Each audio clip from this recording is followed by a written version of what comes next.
We are here. Hello, everybody. Welcome to Minor Infractions, Episode 3. Sorry for the slight delay. Streamlabs did not want to keep my camera settings, as we still have slightly big Jess, which I am currently fixing, but that will only take a second. How is everybody doing today? Ready for the third episode? There we go. How's everybody doing today? Ready for the third episode? Yes. Yeah. For some reason, I thought you were talking to them. I did too. I was like, is the audience ready? Well, okay, you know what? Fine. And I was also making corn jokes in the chat. The corn. I'm not gonna. I explained the corn jokes to the cast because they didn't know them. I'm not going to explain them to anyone else in the audience yet. At least, if you want to understand the corn jokes, join our Patreon, and by giving us money, you can be included in this inside joke, which is not something that we set up intentionally, but it's just what arose naturally, and I'm fine with that.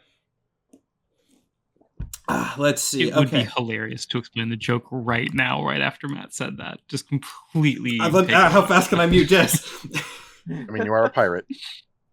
If you want to know how high up this goes, I had no idea what the corn joke is, so you got to get on that Patreon if you want any context. Look, the extent that I will explain the joke for people in chat is I was showing some people some stuff in our Patreon Discord, and it was a prototype version of a thing that had a mistake on it, and somehow that spiraled into a joke about magical corn.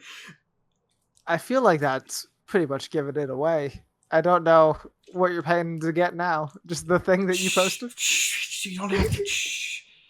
Let's start the episode before we give away everything else that's on our Patreon, which you can find at the D&Dorks.com. That might actually have a real website on it by our next episode, because I'll finally actually have time to do things. But for now, it still works, and that's good enough. Let's see. Do we have any other announcements? I don't think we do, though we are very quickly going to discuss level ups, because Nikhil told us something interesting beforehand. But anyone have any announcements first? Anyone have any announcements first, and then we'll discuss level ups really fast, and then get into the actual I don't know episode. what you mean. Everything's good on my end. Yeah. Nikhil, you know you're going to get more HP if we go through this, right? I know I fixed it already, though. So it's fine. Okay, well, now... All right. Oh, yeah, you do your announcement first, and then we'll call out Nikhil. So 1 month from today, I will be in Indianapolis, Indiana, for a new game store opening. Ooh, that's new, cool. like, TTRPG store called Elf and Moon. They are having me out all day. I'm going to do a live Roll for Sandwich. I'm going to do some live D&D. It's going to be fun. It doesn't cost anything to go there. You should support this local business. If you live anywhere near Indianapolis, come on out and say hi. I guess I always forget to say this until you say you're doing appearances. I'm going to Emerald City Comic Con next week. I'm not doing like an appearance. I'm just going to be there. Notably, that's also why we're not going to have an episode next week, because I will be halfway across the country. But if you're also at ECCC and you see me walking around, say hello. Now, what? So I bought a movie ticket for next week, refunded it immediately, and then rebought it immediately when I realized what had happened. Hey, it worked. You were on top of it, and then you second-guessed yourself, and that was fear is the little death. Okay, so, Nikhil, real quick, we are going to... I want to know what happened.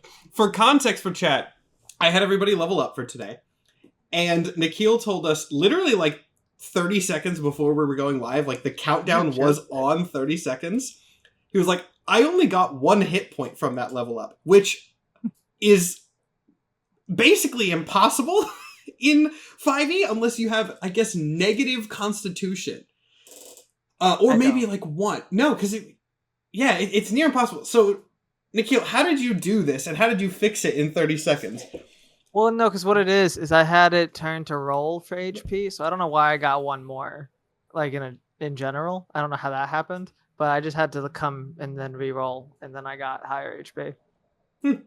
All right, well, it worked out. Not as interesting as I thought, but hey, more HP is good. I tried to tell you everything was good on my end. That's okay. That's on me. Regardless, you'll need the HP for today, perhaps, or maybe not. We'll see how you guys handle things, but also... As I said before we went live, there hasn't been combat this series yet. That's true. Anyway. Maybe we'll never do it. Maybe we're just too civil of a group. Maybe this Full group of roleplay criminals will gameplay. never That's get right. into a fight. Not a criminal. Thank you. Maybe this group of mostly criminals, this group of 75% criminals will never get into a fight. And with that, let's actually get into the episode itself. Does anyone want to take the recap for last time?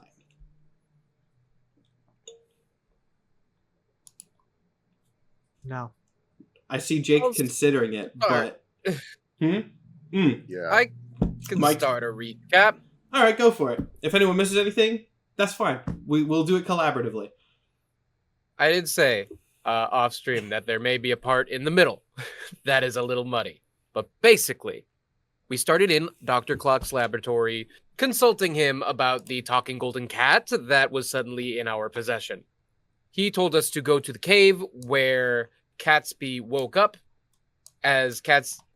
As A, it might trigger more memories, and B, those memories are specifically him seeing the murderer in the minor massacre, basically.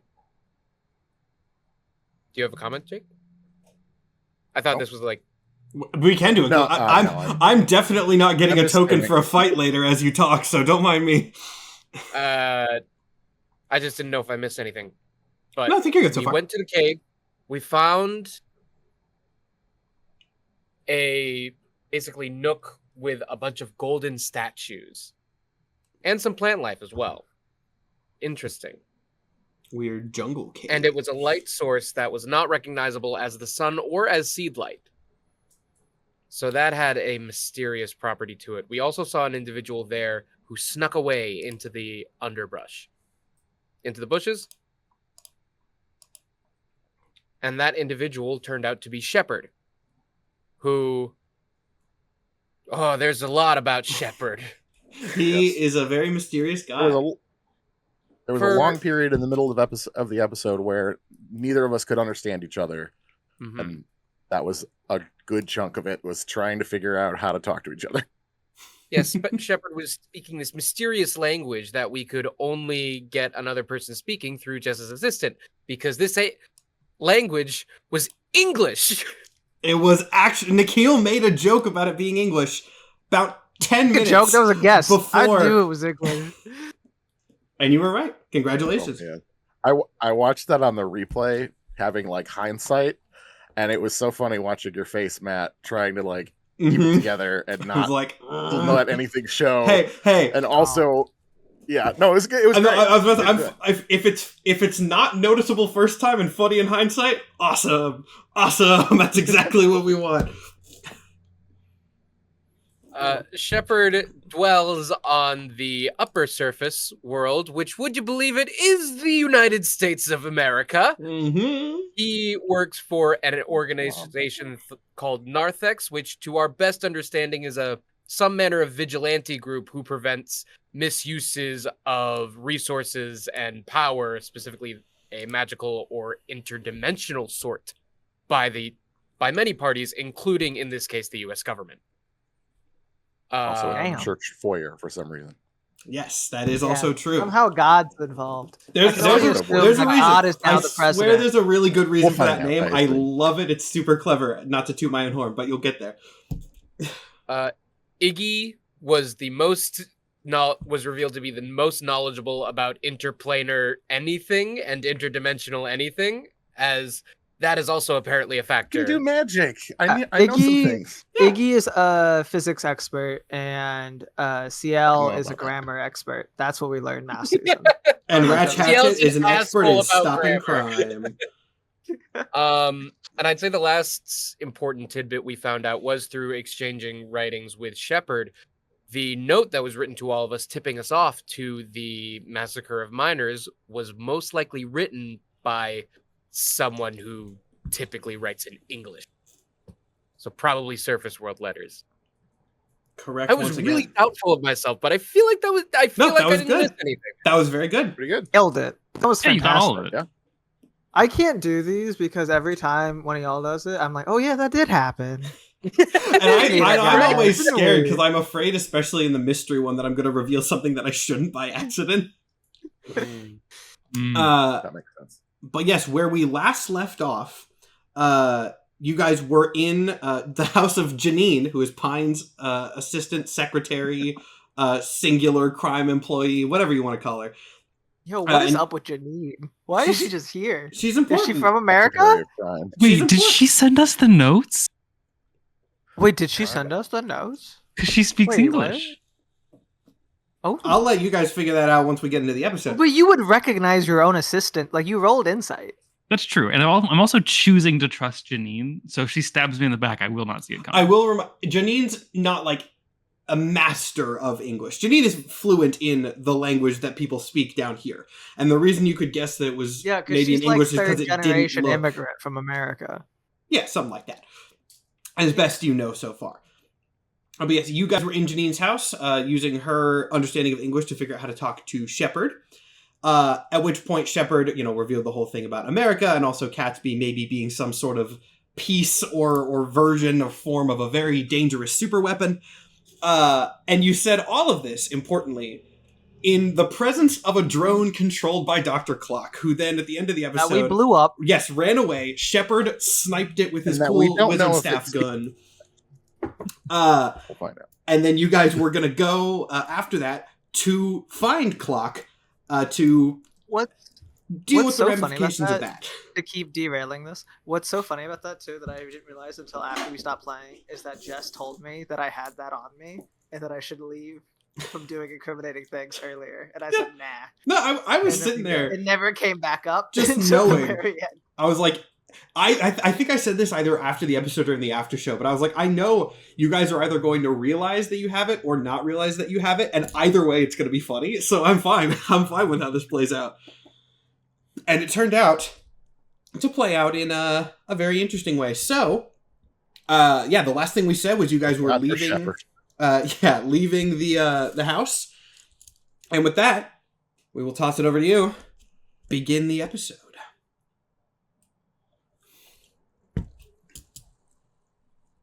So, are we just walking over to see Dr. Clock and bringing Catsby with us? The cat that Dr. Clock wants? He's also like paralyzed though, right? Yes. Oh, you're right. Yes, Catsby is currently in Shepard's possession. Literally just I'm kind of just- swinging from the belt. We're paralyzed. going specifically to arrest Dr. Clock. I feel like at this point, worrying about what he wants is not like from Yeah. our standpoint, we're taking him home with us. So like it all equates to the same thing.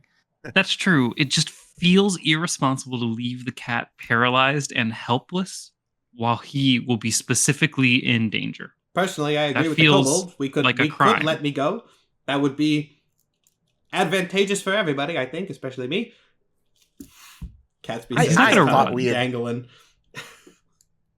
I had thought we'd kind of discussed doing it, maybe sneaky like you're talking about busting his door down and trying to arrest the man. Like I thought our main goal was to get the other vial that's there, and No. we might be you able to do misunderstand. See, we have this man here who has this very fancy staff thing, and so he is going to help us take down Dr. Clock, and we'll arrest him, and that's one criminal off the streets, and then we do that you're 2 to 3 more times, and everyone's happy. You- Shepard's on board, We right? met Shepard. this guy Feels- 10 minutes ago. Feels like we're skipping a you're couple gonna steps take him- there.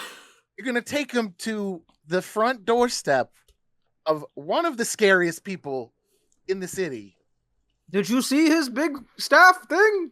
It's Yeah, quite a nice I've seen staff. a lot of big staffs. That's not. I mean, just because, like, we don't know. We've seen him shoot a little robot thing. Very well. Not that I Nothing. Not that I don't believe in you, Shepard. It's just No, that's understandable.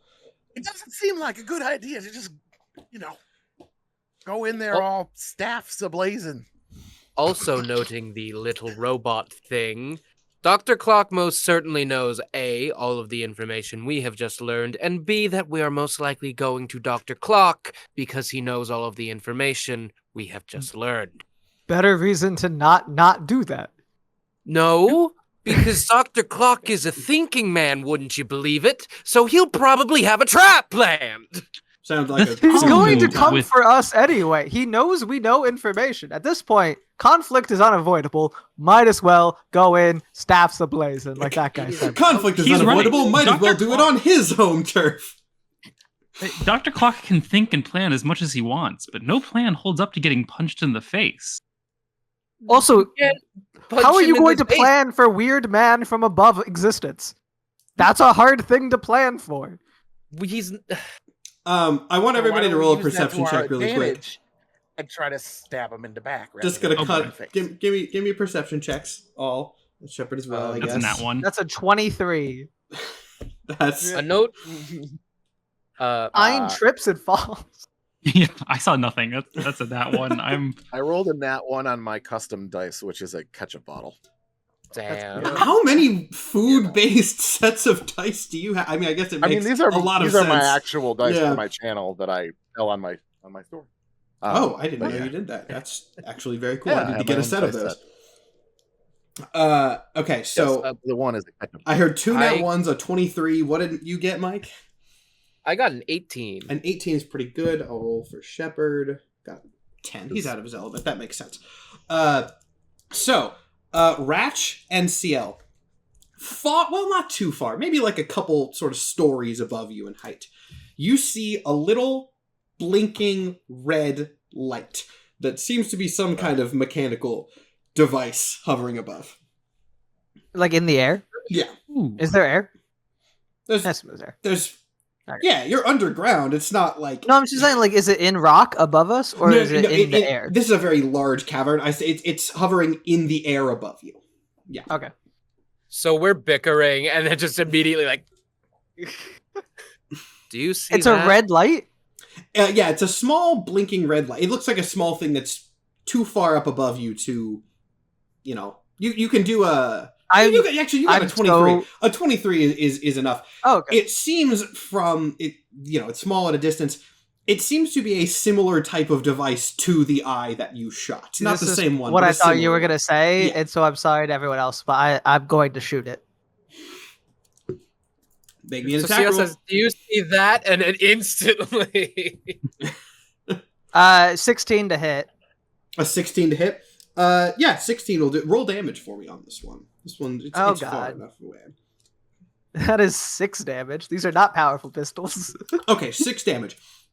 These things are not very, very powerful little things. So, in the middle of this bickering, you see Ciel and Ratch pause, and then just without a second's hesitation, bang! And then just a second later, this tiny little chunk of metal falls to the ground, just for comedic effect, perfectly in the center of your little circle of argument here. It I want to look at does. Shepard and be like, see, I can do it too. I didn't doubt your abilities. Congratulations. This small chunk seems to be again, similar little eye robot. But this one, rather than having little legs on it, has a little, tiny helicopter rotor coming out the top, kind of like a flying security camera. This seems to have been damaged from the shot and then the fall, but the light is still blinking. And after hitting the ground, the voice of Dr. Clock starts speaking from it. You hear some static, as again, it's been damaged, but just eventually, I am very disappointed in you all. We're expendable. Did we not do exactly what you wanted us to do? Technically, you have done most of the actions, but you do seem to be planning to betray me at this point. I'm sure you were doing the same. Funny that you should mention that. Never trust a criminal, guys. Definitely. Deliver the cat and your unknown friend to me immediately with no resistance. Given that I do not know the true capabilities of this creature and your friend, the only logical option is to assume the worst. Therefore, any resistance or delay will be met with excessive escalation. So are you blind now? I have multiple... Destroyed 2 of your eyes. They are easily You replaceable. have more? I have several. I can use. This is not relevant at the moment. I love Pine so much. Just- So what's up? What's the logistics of this? Just we Yeah, need mass Does he produced. have more iRobots? Okay, so you have a lot that you can send at us. That's good to know. Are there any other details you want to tell us about your autonome body and your arsenal? I know what you are doing. It should have been obvious from the first question. It dare I say it, this seems like a delay, which I will remind you will be met with excessive escalation. I don't understand this, but delay of what? This is like out of character, but are we supposed to be going there now? He just said What is bring. the He just delay? said bring the stuff to you with no resistance. All right, good. Yeah. Then yeah, in character. Let's go. That was okay. what I wanted to do anyway. Come on. Works out great. Works for me. Stepping on the eye on the way out, trying to make Yeah, sure it's exactly. not. Yeah, you crunch the eye pretty effectively. As you start walking, it is a bit of a walk. Shepard kind of turns to who does he trust the most at the moment? I think it's still Iggy. He turns to Iggy. Kind of, so that was the guy that we're going to kill and or deliver me. Do we want to make a plan before we get to this area? Yeah, that's what I've been trying to do, but certain bullheaded, people don't really want to listen to. I didn't mean that. I meant that in a stubborn That's way. racial Is Not that a now. metaphor or Hey. some sort of racial thing? What are we dealing with here? Oh, that's so fucking good. Yeah, I think you as a he seems to admire you. So maybe you could get through to him a little bit better than me.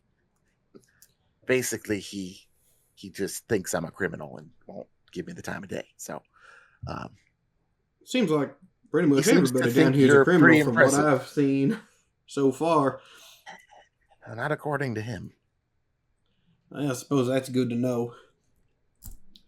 As you guys keep walking, I'm going to do... This has been such an overused check in this series, but it's not going to stop now. Lovely. Perception check for everybody. Oh yeah. 21. That's good. Ratch is on it today. Yeah, and that's 20. Nat 20. I'm back okay. to being able to use a computer to 20. do it. So that's I just got a Nat 9. 22 Well, total. Shepard got a 1, so not going to be helping in this case. Jesus, But Shepard got on the ball. he's out of his element. It's darker down here than Who's he's used to. shepherding who here? Regardless, the I'm sorry, I heard 20 and either 21 or 22, which is fine. Jess and Mike, what did you guys get? 6. 6. That's less good. 9. I had Also I had a less nat good. 20, which was 20. Oh, nat 20. Okay, great. Yes, I had a nat 20. So yes. You know what? In that case, I'll give you some extra information here. But we'll start with Detective Hatchet. Detective Hatchet, you are clearly being tailed. What did Okay. you got over a 20, right? 21. 21. You are being tailed by multiple people as you're going through the city. They are trying to stay out of sight. They're not like following you through crowds and stuff. You are going through a relatively populated part of the city, so there are bystanders milling about. These people are trying actively to stay in alleyways and shadows and things like that.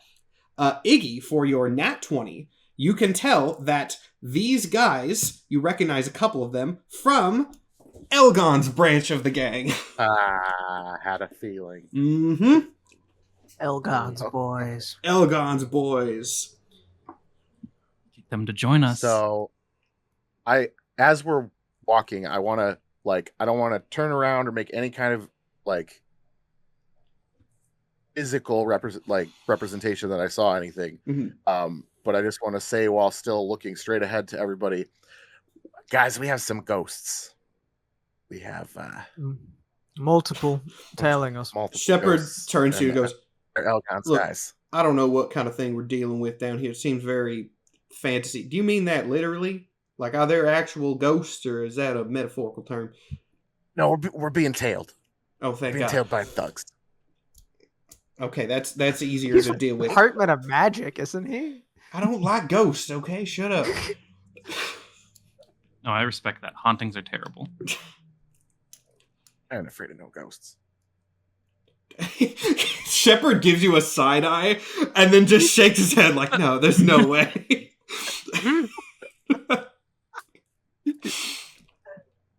Well, then, how do Well, we who are proceed? they?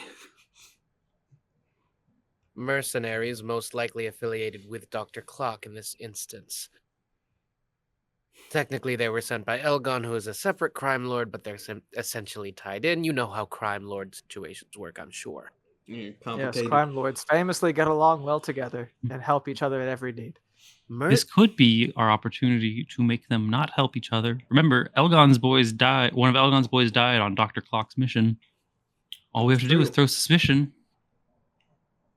Very true. I know you were against it before, but we should revisit the possibility now that you seem to be on the outs with Dr. Clock. I have been repeating single word expendable in my head for the last couple of hours, and I don't think there is a future with Dr. Clock, no. So How if about we fuck him over, we fuck him over. We were heading to get executed, and this is when CL realizes maybe there's not a future with Dr. Clock. He's got a gun to his head. Expendable, he called me. I can't believe it. Spendable? I- Maybe we should address our tale. Just Again, there are several of them. You can tell that there are multiple, but you do not guess- know immediately how So many. we just sort of stop, right? Yeah. Then, I guess, I don't know. Look around. Matt, I want to are make there any- make dead eye contact with one of them. Okay. Hold on, Just before we stare at get to him. that, Right. what did you say, Jake? I would. So we're in a populated area. Like there's Yeah. other people around that Not are not In that are, not like a city innocent center, people, but normal this people. is. Think of We're you not are like in an alley by ourselves, though. at the moment. No, there are alleys on the side of. You are basically approaching what is Right. essentially downtown. These guys are staying Okay. in the alleyways. You are at the moment not. Okay, let me see. But like, if they were to jump us right now, it'd be in public, basically. Yes, definitely. Yeah, all right. Also, Detective Hatchet, I rolled stealth for just a random guy. Definitely did not pass anything. So yes, you do just kind of deadlock eyes with a dude who sees you and freezes for a second and then just kind of backs into an alleyway. They don't seem open to talking. why would Well, I guess we just have to try anyway. Right? Has anyone here got any experience talking to any of these men? Does anyone recognize anyone they can connect with? Or should I just start making an announcement? these Matt, do I mercenaries? recognize? Yeah, I guess, yeah, can we roll to... You I yeah, work you for Elgon. Do I recognize any of them? I did say yeah, you recognize some of them. You're not like familiar with any of them. You've seen them and you Okay. know that you know who they work for, but I wouldn't say you like know any names or anything like that. People who are involved with crime stuff, which you know is all of you. You can do history checks. Actually, only Detective Hatchet can, I think, because the other two didn't get the perception check on it. But maybe if you get closer, then yes. But not for this stage. That was a dirty 20 on history. A dirty 20 on history. Once again, I will say you recognize them as some of Elgon's guys. They don't seem to be like, they're not like important. It's not a lieutenant or anything like that. If you want to like know a name or anything, I'll make one up. You might know that, but you give don't me know a any name. personally. All right. Well, Give me a name. okay, Sorry. fine. No. feel I'm just going to weird. continue the bit that I did in episode 1. This one's Javis. Javis. All right, then talking to Pine, I'll point at Javis and be like, that's Javis. He's a routine criminal, scum of the earth, but, you know, if we want to talk to someone, he's probably our best bet. All right. Javis. Hello. Just kind of shout it across the populated street. Javis, Not announced that who he's a criminal. It's a normal we'll way to say talk about he's people. a purple tiefling. Javis kind of like pauses in the alleyway, looks like back in the alleyway for a second, as if looking for confirmation or advice from someone else who might be there, and then slowly just looks back at all you guys and just kind of because then Pine, you were the one that shouted it, right? Yeah. Okay, He so doesn't know I was me. about to say he doesn't know you. It's not anyone he recognizes that shouted his name. So yeah, just kind of he gives like a slight wave and then very unconvincingly just sort of tries to look natural, like flipping through like a scroll that he has or something. Come here. I would like to talk to you. You don't know me, but I know you. It's fine. There seems to be a misunderstanding, and I have a proposition for you. There's once again a pause, and he goes, how about you come over here? This is a good spot in this alleyway." He wants me to go get close to him? Absolutely. Okay.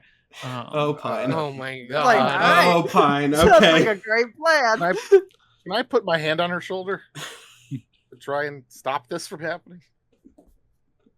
If you do, I mean, she'll yeah. listen. Just, like, is this a bad idea?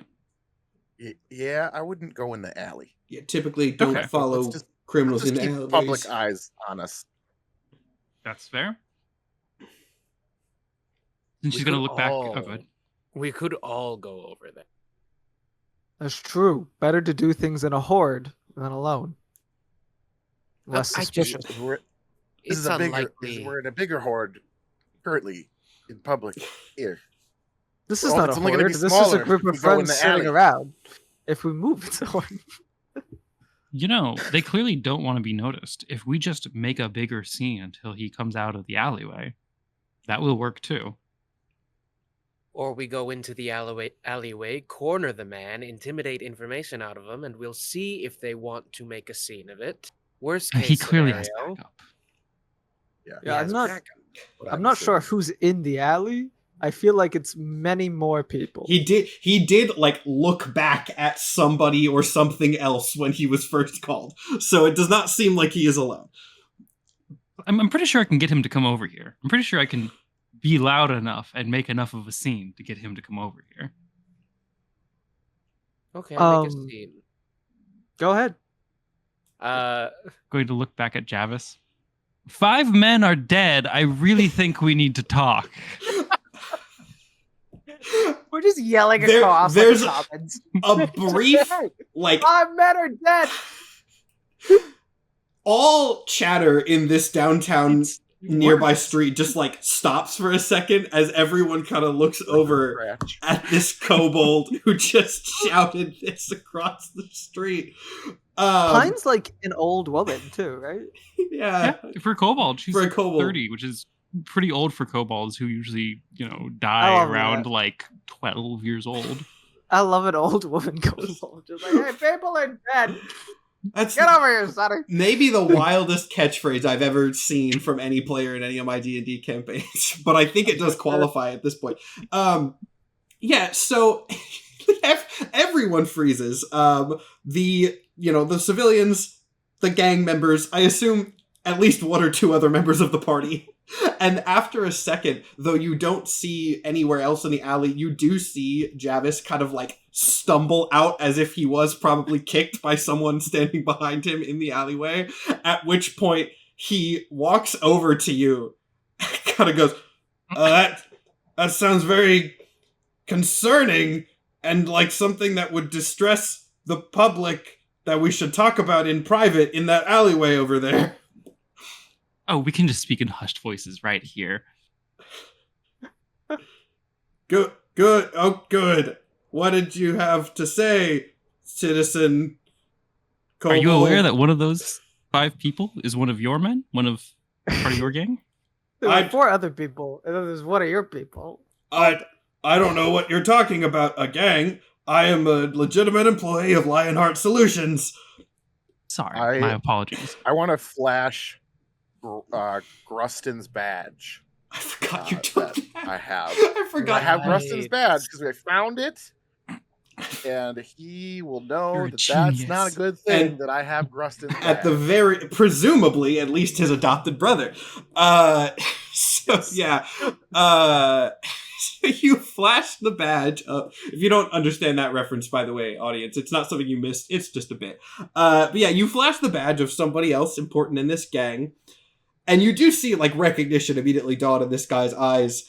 He seemed like He doesn't say anything in response. It seems like he's very well caught off guard by you having that for a second. As I think is natural in that situation, but he's listening. That death is Dr. Clock's fault, and we are on our way to confront that man. You and your boys seem to be trying to stop us, when you should be trying to join us. I was set to Can we go into the alleyway, please? I think at this point, they're probably not going to kill us. They're at least curious enough to hear what we have to say, right? This is out loud in character. Out loud in here. Travis, I was never are you going to kill us if we go in the alley? No, that was never the plan. Technically, I mean, unless if you like stabbed me, I would have probably stabbed you, but it was not the plan. Okay. All right, cool. So Right, you went through all the trouble to get him out. All right, sure. You follow Chavis into the alleyway. As you go in here, there's no one else there, but you can see it kind of goes into a more open back street. As you enter that back street, he holds out his hand to stop you guys, and then he takes like a step forward slowly, and you see him kind of turn to the whole area and go, "Okay, guys, plans on hold for a second. Put that bag away. No, I told you the Minotaur won't fit in the bag anyway. Just put it away, and he looks back at you guys. We'll get to that later, maybe. Okay, come on." And then he goes in and gestures for you guys to follow. Didn't love that. But we're glad you decided to change course. Yeah, you follow him out into this back street. There's like 7 more guys there. One of them has like a huge, bag. One of them has a baseball bat and various things that they're all kind of either just holding awkwardly at their sides or try to hide behind their back. At which point Chavis kind of explains. He basically just recaps what Pine just told him. And then sort of just passes back over to Pine to continue to the rest of these people. So it seems like you guys were going to try to kidnap us? Yeah. Fair enough. It was a murder. We have to investigate. You can't blame us, No, investigation's very good. Was it the murder of Gruston that you were investigating? Gruston's dead? Gruston. Oh wait, no, Out of Gruston's not the dead character. one. Gruston is the golem. Wrong one. Oh, thank God. Don't do that. He's like a brother to me. Not Gruston. What is the Gruston joke? There's my brother and me podcast. The 3 brothers' names are Justin, Travis, and Griffin. And so I have referenced Gruston, Javis, and presumably later Triffin, that are just names I pulled out of my ass. It's not a real thing. Oh. I would never have gotten that. Thank you. It's a very niche reference because you put me on the spot for coming up with a name. That's fair. For me. It's also for Jake. Anyway. In that case, what I mean to say is it the murder in the tunnel that you're investigating? Yeah, that one. That was it. Dr. Clock's fault. There's a chorus of kind of whispers and murmured words from the surrounding gang members. One of them shouts, "That nerd!" But then eventually Travis turns back and goes, "Yeah, we kind of figured that might be the kid. Do you have I hate to be that guy, but evidence? You're a detective. You probably don't mind, right? That's the thing for you." So here's the thing. There were little eye robots. I did shoot them. Technically, he shot one. Shepard. That was probably our best. That was probably the best strong link. But also, he's not hiding that he did this. We just kind of asked, and then he was like, "Yeah," and then he sent us there, and then he's now told us he's going to kill us. He seems very matter of fact. I'm sure if you just ask him, he will corroborate the story. So you're just gonna go ask him. Is that? Well, we've already asked. We know he killed them. You guys have to do your own investigation. But we are going there if you would like to come along. Again, everyone pauses. It kind of this is not how this operation was. This is not how they thought this operation was going to go.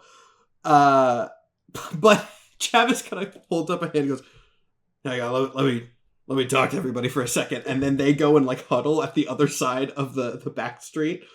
It's like, can we do this? You'll have to make a roll to hear what they're saying, but you can talk amongst yourselves or do that. Absolutely. Oh, yeah, I want to hear this as well. I wanna Okay. hear 'em. What roll? What are we rolling? That's an at Perception. 20. Oh, perception? Okay.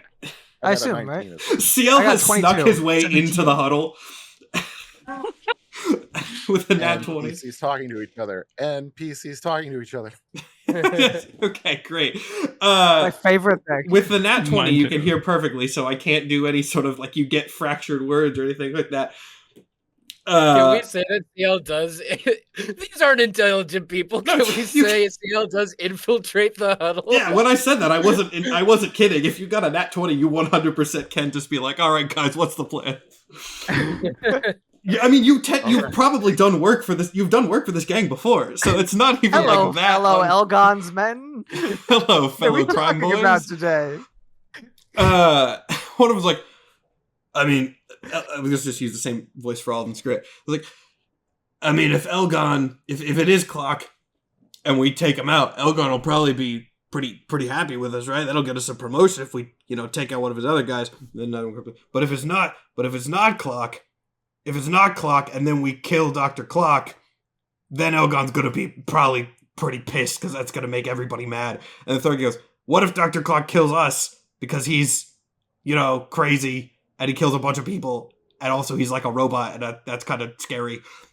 This continues for a while. They seem to basically be very torn on just like, unsurprisingly, how the boss would react to this very forward operation, let's phrase it that way, because he is a rival, but what level of open rivalry is required to do this murder they're debating on? Okay, CL is going to talk to. Well, boys, and obviously this doesn't go any higher than this alleyway, but I have been hearing that this whole criminal enterprise has been on fairly stable foundation lately. If anything, direct action is what we need right now.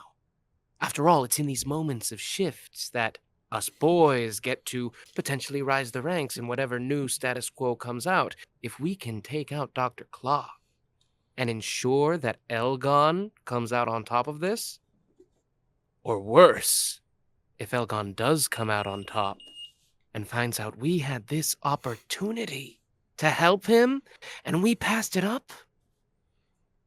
Oh, I've heard of that man doing some terrible, terrible things. Okay. So good. That's really good. The reason I'm pausing is I don't know if I should have you make a persuasion check or a deception check for that, because technically nothing that you just said was wrong. Like, you were playing to...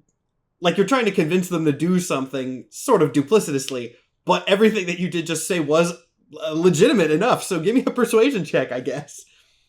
Actually, because it's a character building, I did take deception as an expertise, so it's like the better stat, but also this is like... You can do it as deception. I'll let you mean, pick. like, manipulation, In this context, I think that was enough that it could go either way. It would depend on the character, so I will let you as the player pick. I think that's fair.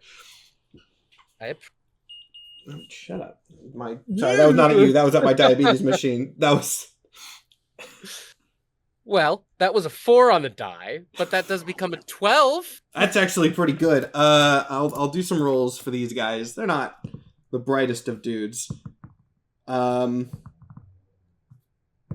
I'm not gonna roll for all of them. That would be way too many. You see, yeah, a bunch of these guys just kind of start nodding, like, yeah, this could work out really well for us. And after a moment of this sort of collective agreement, one of them on the other side of the huddle just goes, guys, what the fuck? That's a horrible idea. You're questioning this analysis? We all seem to agree. Guys, like, well, Gaslight the goons. That Everyone said this was a great idea That might be earlier, the man. episode title already. Episode 3, Gaslight the Goons. That actually could be it. We'll see. Gaslight, Goonboss. All right, that's in the running for episode title already.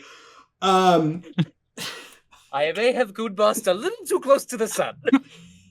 What's a sun? Goonboss. Goonboss too close to the seed light. Make it just This guy make doesn't it even that know and what make the his buddy is. title Get this guy out of here. absolutely indecipherable. I hate to throw another wrench in this, but actually I don't because it's funny. As this is going on, everyone make another perception check. Love I'm trying to think There's actually another would Hawkeye. That What? should be the name of the episode. would anyone Well, have advantage on this? I don't Say think yes. so. I don't think so. How about 'Cause- dirty 20? Dirty 20? I Okay, got because this... a Yeah. 25. Okay. I guess actually Shepard would probably have disadvantage on this. Or which- eyeballs. fucking useless today. He was a badass yesterday, but what's he up to now? All He he's hasn't even done said is be anything. confused about being underground. You went down there, dum dum. Okay, so what were the rolls again? I heard a 25 from Mike, and I didn't hear any of the other ones. I My have a bad. 12. 12? What did you get, Dirty Jake? 20. 20. Okay. Dirty 20. Dirty 20. All right. So that means CL and Iggy. As this is going down, you guys feel a very slight, because you got quite good rolls, a slight rumbling from below you in the ground. No one else senses this. The debate amongst the goons is still going very strong. In that case, CL is going to go stream with us so we could get this wrapped up. This man is a man of inaction, and he cannot go with the group if we are to rise as one. I want to. It's just elimination now. I want to cast Mold Earth underneath the dissenting guy. And I want to do it. Okay. I want to, if you'll let me, I want to roll sleight of hand, see if I can, like, cantrip it without anybody noticing that I did it. Yeah, you can. I mean, they're in a huddle that you are not part of, so it won't. I'll say that you can just kind of do it without being noticed at the moment. You don't even have to roll. Like, when you say Mold Earth under the guy, though, are you just like hollowing out Same thing I basically did with the fly. a cylinder Same thing I did right with the fly. below him, though? Because they're in. Okay, Yep. yeah, just right below. That's what I wanted to check. Yep. It was not a full 5 It's foot. just 5 feet. Like, so it's not like he falls to his death or something. Yeah. Let me do a dex. I mean, unless there's like dex a save bullet on him. underneath it or something. I'll have to figure out how tall this man is. He's Uh, like 4 feet. He's God. But you know what? For the bit, he's a halfling. Sure, I hadn't determined that yet. I'll make that canon for the joke. So yeah, as everyone is arguing with this guy, make him awful. He goes, "Look, guys, I know that everybody kind of has a good feeling and everyone's feeling confident, but I really just don't think that collective action of the people is a successful way to." And then he's just underground. And everyone kind of pauses, confused, and looks around. The will of the earth has determined it. That man was wrong, and we must get out of this alleyway. I mean, out of just a lot of confusing gaslighting and magical swallowing by the earth, the goons seem decently convinced. They all kind of start backing away from the hole that this guy fell in. when you do Mold Earth, does it close the top over? Or is he just like a little bit down? No, I there? just Yeah, he I mean, I could could. if I want. Well, that's an interesting Like- question. I don't know, like, because that would have to be sort of like 2 instances of like making it and then close. Either way, you're not doing it, so let's not worry about it now. But yeah. So yeah, you guys, they step away out of this huddle. Javis turns to, I guess, Pine. Pine is still kind of the from his perspective the leader in this situation.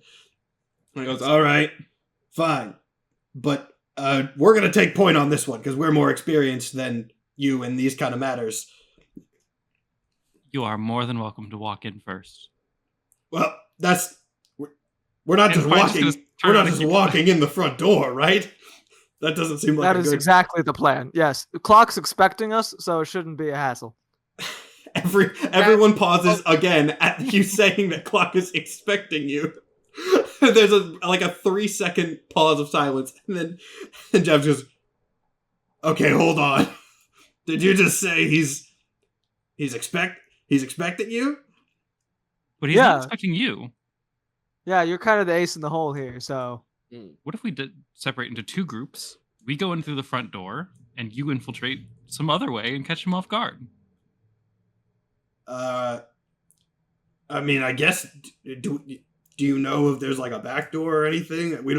We haven't infiltrated this building before.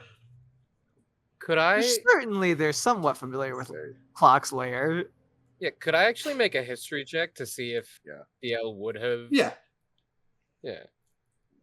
And if this doesn't work, I have a plan. Goody. I hope Blow it is it a up. good plan because I got a... Where is my history? A 10. A 10. With that, I will give you that there probably is another way. In fact, there definitely is, but you wouldn't know of where So it is you or just what have the security general measures. understanding that sometimes there's places with back doors. Well, no, like there's definitely some sort of like back door that's specifically designed and hidden for illicit stuff. But the details of it for Clock, you do not know off the top of your head. We do have another way in. What was that? What's that one? I'm going to pull the helmet out of my backpack and offer it to this man and tell him that it has 3 charges. It is, was it Mold Earth that it casts, or was it Shape Earth? Stone Shape. Stone Shape. Yeah.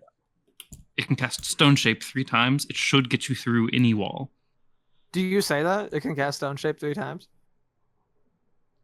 I guess, do I know that Stone Shape was what it was casting? Because I tried it. I will say, even if you don't know, because that's kind of a metagaming thing, even if you don't know, like, the specific name of the spell, you can communicate what it does. For convenience, we'll just say Stone Shape. Mm-hmm. It can shape stone 3 times. Yeah. I'm going to roll check for this guy. Oh, no. I had him roll an Arcana check to see if he could figure it out.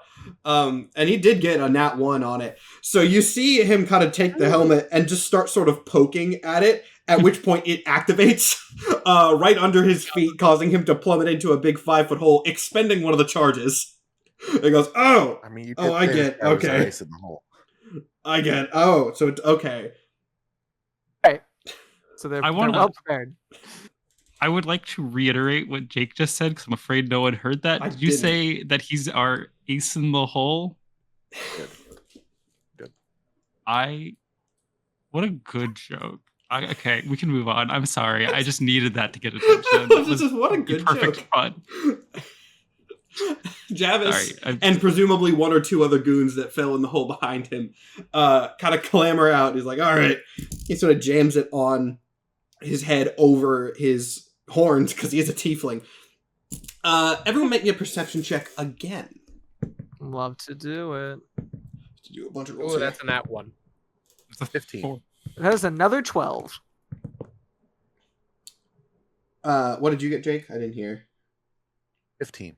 15, okay. So actually, you're the only one that notices this somehow. The rumbling has gotten more intense. I guess, presumably other people might have attributed it to just the spells being used, but you can definitely tell that's something different coming from below you. Guys, I think we need to move. I feel something coming from below. I felt it in the alley. Okay, let's go. Coming. Let's get out of here.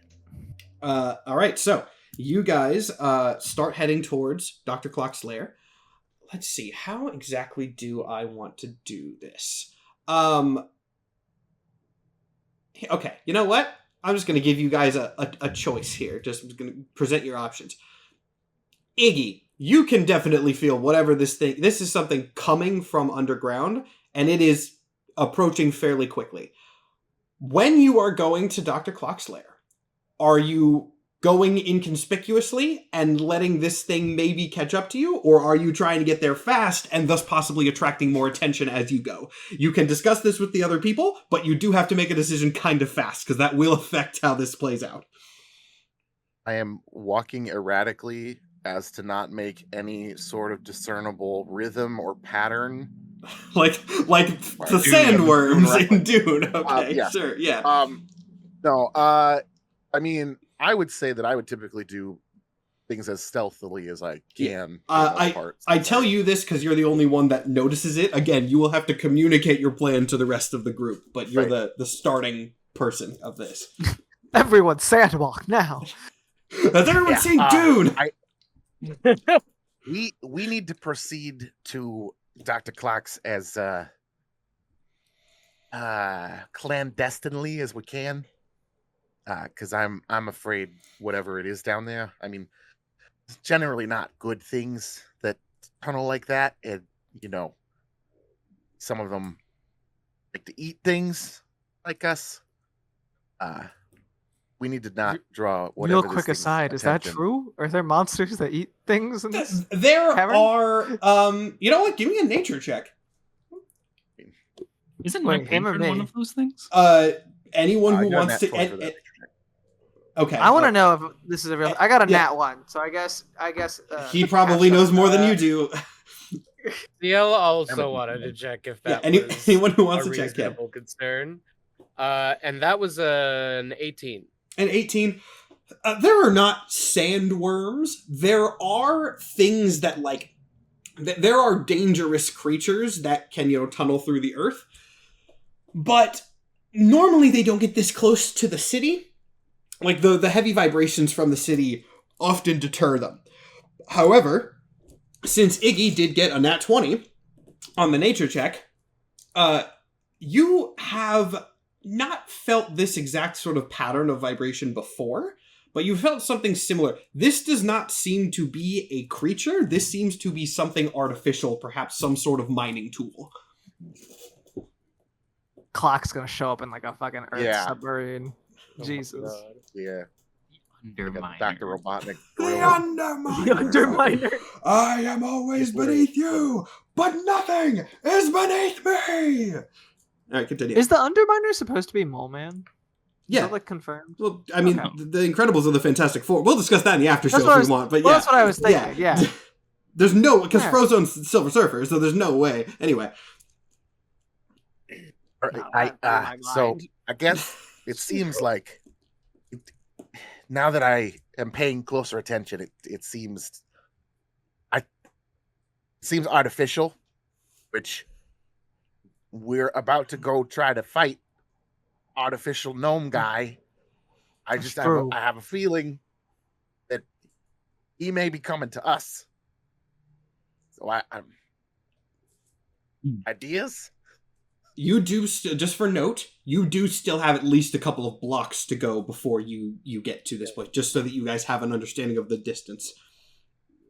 We could let it catch up to us, and considering that we are still in a very public setting, we could call the bluff, get to high ground, and assume that he's not going to drill out of the earth. That's smart. I like that. Matt, can you paint me a little bit of a better picture of where we are? Are there... we're in the middle of the city, so I assume there's a typical ground level, and then are there buildings? Yeah. So around us? This area of the city, you are again going into the city center. The general way that Spondylix works, it's all built around the castle. The closer you get to the sort of area next to the castle, things get a little bit more technological, but then on the outskirts they are more standard fantasy. You are entering the more technological area. That is where Clock's lab is. So this would be a fantasy street, largely stone buildings around. You're probably getting into the area where they will be a couple of stories, but they are made out of stone bricks, things that are harvested. Not a lot of wood in Spondylix. There are trees or things like trees at least, but most of the things are stone. There's a big main street that you're on right now. There are obviously alleyways and side streets and things that kind of branch off. But yes, you are in an area that has a lot of buildings in it right now. And if you have any more specific questions, feel free to ask. Yeah, I do. Yes. Just tell me if what I'm thinking matches what you're thinking as far as the city. Yeah. I need to get an actual map of it, but I can do that later. Is it clustered enough where we could, like, Spider-Man, Batman style, run across rooftops? Yeah, I would say that it is. You will obviously have to make rolls for that, but yes, it is not something that you can do guaranteed, but it is definitely a possibility. Pine does walk with a cane and does have a suggest. -1 to her athletics rolls. That does throw a wrench in some things. The Minotaur? Okay. All right. Listen. This is not an act of kindness, but one of utility. I have second story work, so theoretically don't really suffer any disadvantages to climbing buildings and the like. Nope. And I am much taller than you, so you could hitch a ride. I will allow it this time. I will allow it. Just don't worry. Like, I know how to cast Featherfall, so you're gonna be okay. Like, I got you. If something happens, I got you. Javis raises his hand. Fine. What? Yes. Why are you raising your hand? Will you cast Featherfall on me if I fall off the roof? No. Yes. Thank you for deserve both. to be treated with equal rights. I'm asking the guy who can cast Featherfall, but thanks. But if I have a spell slot, whatever if Real I have bad the at this components, game. If I have whatever a spell the slot, like, sure. I mean, I have a limited amount of ability to cast that. Well, that didn't give me as much confidence as I kind of hoped it would, but I appreciate the gesture. And they Also, I'm so sorry. I've been arguing about the Incredibles Fantastic Four thing in chat, and look, what are we doing? In the page, in the after show, we will talk about the Incredibles Fantastic Four thing. Because I do have opinions on it, but you have to pay extra to hear about that, audience. So someone remind me in the after show if I forget, we'll do that. Yeah, if you guys want to try to get up the buildings, you can do that. You're gonna have to make give me athletics or acrobatics checks, whichever's higher. I'm not entirely sure how your second story work thing goes, Mike.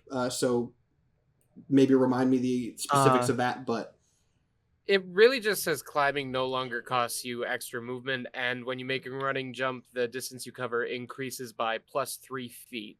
Okay, I'll give you advantage on the check to climb for the. So I'm sorry. The plan is to climb up the building. Climb up the buildings will be higher on on higher ground. Fittingly, Ratch the Minotaur got an 11. Actually, honestly, you don't even really need to make a smart to climb. You're able to make it up this unless someone like really beefs the roll. I will do it for the Shepherd makes it up easily. We'll just do some collective rolls for this group. I got a dirty 20 for climb. I also got a dirty 20. Amazingly, everyone actually makes it up without too much difficulty. Not amazingly relative to you guys, but amazing relative to the blockhead goons that you guys are running with right now. So there is now a group of, by my count, 12 people? Yeah. No, 13. 13 people and Catsby. Just standing on top of the roof. This does attract some attention, notably. 13 people climbing up the roofs. Catsby is like an ornament, though. Yeah, but just for people. That's why I didn't count him in the 13. So someone on the ground kind of shouts up to you guys and goes, "What are you doing up there?" I would go in your house. What? I would go in your house. Bad things are gonna happen. And I'm like running. I live 3 blocks away. We are. Go home. I still have to get milk. You don't need milk. I do. You can't drink milk when you're dead. What? It's all conversation. You can't drink milk when you're dead. Episode title. Now we have to have a player death so that people will mix it up with that. There's Actually, an ecological There's a concern about the sturdiness of the ground here. Get to high ground or home. if there's a concern about the sturdiness of the ground, why would we go higher up where we can fall further? Because That's a wonderful point, citizen. Did we make a mistake? Well, I mean, we'll find out. You guys have. I'm gonna tell you this for the sake of this, playing out for the live show. You guys have like maybe 10 seconds till something happens. So if you guys want to say anything or make your let's just movements get to the go, thing. Let's do it. okay. So as you guys start jumping over these buildings, actually, everyone go ahead and make me a dexterity check to sort of vault the first one. We'll see how that goes, and then something will happen. It appears I am being carried. That was a nat one. Oh, A straight dex check or athletics or Scratch acrobatics, I should going say. down. Athletics or acrobatics. Oh, I did straight dex. Ah. Damn it. Well, a nat one wouldn't change it regardless. But I know, but I. if you want to re-roll because I said the No, wrong it's fine. thing, okay. It's fine. I'm going to use my first point of luck for the day. Ooh. Oh yeah. Yes, I am now lucky. So I get to re-roll my roll because it was not good. can That's I much ask, better. would CL still get advantage, or is this? Yeah, I mean, I am this is the same thing. You can have advantage for it Okay. because you had It extra didn't distance on those. the advantage roll was a 2 on the die, but I got a 14 overall. Okay, yeah, 14. Wow, that's a big bonus that you've got to that. Damn. Not plus from the 12? 2. The 14. No, Okay, the 14 okay. was from an 11. Which was Okay, the first that roll makes I so made. much more sense. I was Oh. like, how do you have a plus 12? This skinny, I gaunt man. I will say my highest bonus to anything is plus 9, so I do have a stupid thing. It's just not acrobatics. Oh, I have a very stupid plus 10 that one day we might get to. Oh baby. That's fine. My re-roll is a 23 acrobatics, so I'm doing all kinds of flips and shit you as I make do it with absolute. You do a like Power Rangers jump, triple spin in the air, land on the other thing. There's an explosion behind you. Pine. Oh no, you're being carried. Yes. So yes, you do not have to make one. I probably should have had that counteract the advantage, but whatever. Anyway, you guys all get over to the second roof. I guess I should. Hold on, let me roll. Oh wait, Check I got a the nat one, man. I was about to say accept, and then I realized I hadn't rolled for the goons yet. One of them's gonna fall with you. Yay! You're not alone. Me and Goonie, we're going down. You guys all make it over to this second roof, except were you gonna do Featherfall something is a reaction, so Yeah, I you would can- like to cast Featherfall on on the goon? Sure. Ratch. Okay, No. yeah. I mean, Ratch also works, I Doesn't- guess. Doesn't Featherfall have multiple targets? Isn't it I you think and it's- Dex targets? If I'm Depending on the level. correct, I think it's at higher levels you can cast it on Yeah, multiple people, but I let's see could what- be wrong about that. Oh, I see. Let me see. One reaction in which you take a creature within 60 feet of you falls. Yeah, So Okay. just one at this point. Yeah, there might Uh, be some modify. I know there's like I think warlock stuff where you, or maybe sorcerer, one of the two, where you can like Is meta Mage magic. That's what I'm thinking of. Is Mage Hand strong enough to hold or to catch a person? Mage hand can carry 5 pounds of material. Yeah, 5 pounds. Okay. Ratch Big is hand is only the one. 6 pounds. Fun fact. Darn, but right over the edge. Mike, I don't know what happened to your. Oh, Mike is also muted. He might have stepped away for a second. I think that's his turning his camera off. Yeah. It's also I frozen. didn't realize. Yeah, if he's muted, he probably stepped away for a second, maybe grabbed food or something. Anyway, Ratch, you you thunk on the side of this building, not quite clearing the jump. But then Iggy casts his spell on you, and you fall to the ground without taking any damage.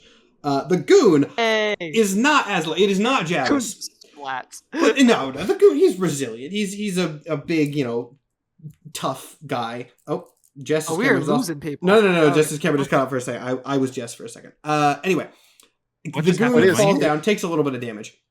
However, I actually, all right. Oh, you got Sorry. more?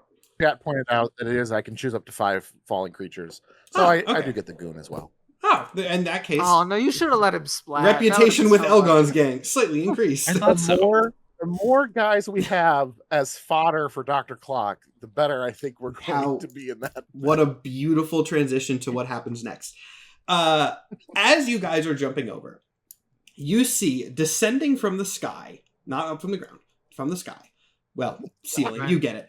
Another one of those little helicopter drone things. However, this one does not seem to be like trying to be sneaky in any sense, and also it's not going towards you. It goes towards the center of the street and then broadcasts very loudly out of some sort of speaker to everyone around sound kind of pre-recorded sounding message that says, "Attention civilians, there has been a report of a rogue mining drone in the area. Please get to safety for your own continued survival."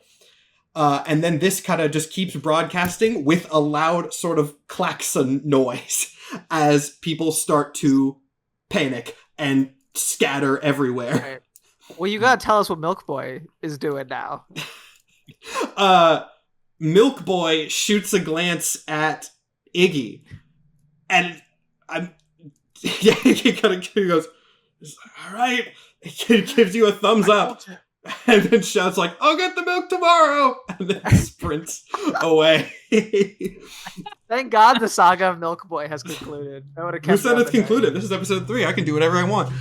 God, Milk Boy. Milk Boy returns. Milk Boy returns. This is going to be a whole tomorrow. Breakpoints episode. Anyway. Oh my God. The funny bits are now rapidly going to drop off into scary bits. As a moment after this alarm starts going off, out of the center of the street, you see a large metal drill burst out of the ground, sending shards of rock everywhere. And as these rocks kind of land, a large mechanical creature, easily 15-20 feet in height, crawls out of the hole. It seems surprisingly gangly for something of its size. It is like a clockwork, basically skeletal framework of a machine. It has a drill in one hand and a large kind of grabbing claw on the other. But where its head should be, rather than a distinct head, there is a sort of large dome shape that has a singular spotlight eye on the front of it, resembling the same type of mining helmet that Pine picked up earlier. And as this large, gangly skeletal thing looks around, you hear it make some very garbled noises, sounding like it's, malfunctioning in some sense. And after this happens, the eye on the front of the helmet lights up along with some other spotlights on the other side of the body. And when this happens, the rubble that it created from bursting out of the ground lifts into the air, starts swirling around it, and shapes itself into essentially a large stone suit of armor fitting around the skeletal frame of the device.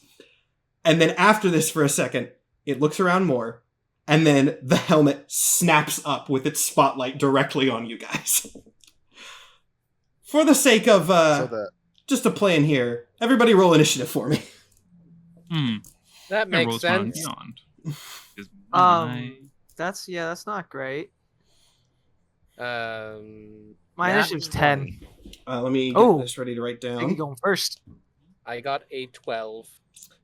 Someone in chat said that's cool, thank you. I was making this creature earlier. It has cool abilities, but we'll get there when we get there. Oh God. So I am envisioning something that probably no one on this stream is envisioning because I'm 36, but there was a Lego series when I was a kid that was all about underground rock Is it monsters, Power with Miners? drills and stuff. I forget what it was called because it was Bionicle? like 1998. Oh, or this something. Power No, Miners it was before after. Power Bionicle. Miners was well after. It was before that, but that's what I'm picturing anyway. I'm picturing, even though it's not correct, but a version of the thing from Wild West. The giant What spider. a movie choice. that is quite a movie choice. Well, I mean, if you don't escape this thing successfully, I made a real quick Photoshop token for it in Roll20. So, anyway, let me get everybody's initiatives. I'll just go clockwise for my convenience. Pine. 14. 14. All right. CL? 12. 12. It auto-corrected to Cowl, and I'm just going to leave it. Iggy? I got a nat 20, and I have a +1. I'm just going to go ahead and put you at the top there. We're Hot getting damn. good rolls today. Match 3 hatchets. nat 20s so far. 10. 10. I mean, none of those are bad. None of Are those all are with your bad. dice that you are selling? The nat 20s? Are they loaded dice? So you Seriously, too I can haven't get. re-rolled that dice since I rolled the Oh, nat that's actually ketchup good. earlier. Oh. The nat I was going to ketchup say one. you two can get good rolls if you buy these dice from. I mean, I'm not going to But- sell you that specific set. Some of the other sets might have better luck. There you go. Okay, now I have the initiative roll down. So, before we possibly go over to roll 20, I just want to get a quick gauge of where everybody's at. Are you planning on booking it, or are you planning on fighting? Oh, there's an option? You have... Yeah, what? I mean, it's Headphones here, on but right here? Say that again? are you right now, are you planning on booking it or fighting? What's the... I kind of prefer to book it. This is a robot, Notably, right? you are the one who is on the ground, but yes. Yeah, exactly. Yeah. This is a robot. I'm thinking booking it. That's I- not a person. Mm-hmm. I'm going with whatever CL does because, unfortunately, I am not on my own legs. That is a good point. Oh, right. I mean, I can could cast- put you down. This seems like a bad time. This would be a terrible time to put me down. I can cast Silent Image at will and make it look like we are going in the opposite direction that we are going, though. We would like to run left, and I can Silent Image us running right. I think we may be able to use this to our advantage. This is clearly something that models that it's a mining machine. It destroys things. We could lure it to the lab. Either we lose it or we end up causing damage to the lab. Oh, I quite like that. That the plan? I think so. And For also, me, I got really one quickly, spell slot left. can I look at one of Elgon's boys and say, go tell Elgon that there is a giant mining monster attacking his men from Dr. Clock? Make sure he knows what happened here. Make sure he knows very well what happened here. It was like a last stand. Happy to Make sure he knows what happened here. happy I to just want get him to be away from mad. the scary robot. One of the dudes books it. So there's now 7 goons, including Javis, who, just for the sake of prepping everybody, Good I on will Javis for have not bailing. I will have them go collectively on the initiative, so this doesn't take forever if we get into this fight. So, you guys are running then, yes? So, are you trying to continue across the buildings? Or, well, I mean, hatchets on the ground, but if you're trying to continue across the buildings, go ahead and everybody give me another athletics or acrobatics check real quick. And we'll theater of mind this until we get into a direct, like, confrontation situation. So we have our initiative order, but we're not in initiative right now. Not at the moment. I have that more for my sake of other things as well. Okay. But yeah, right now you are free to go, and I will let you know when that starts kicking in. I did not roll advantage. I'm carrying a person and we're being chased by a mining monster, but I still got a 22. Oh yeah, you Oh, clear nice. this easily.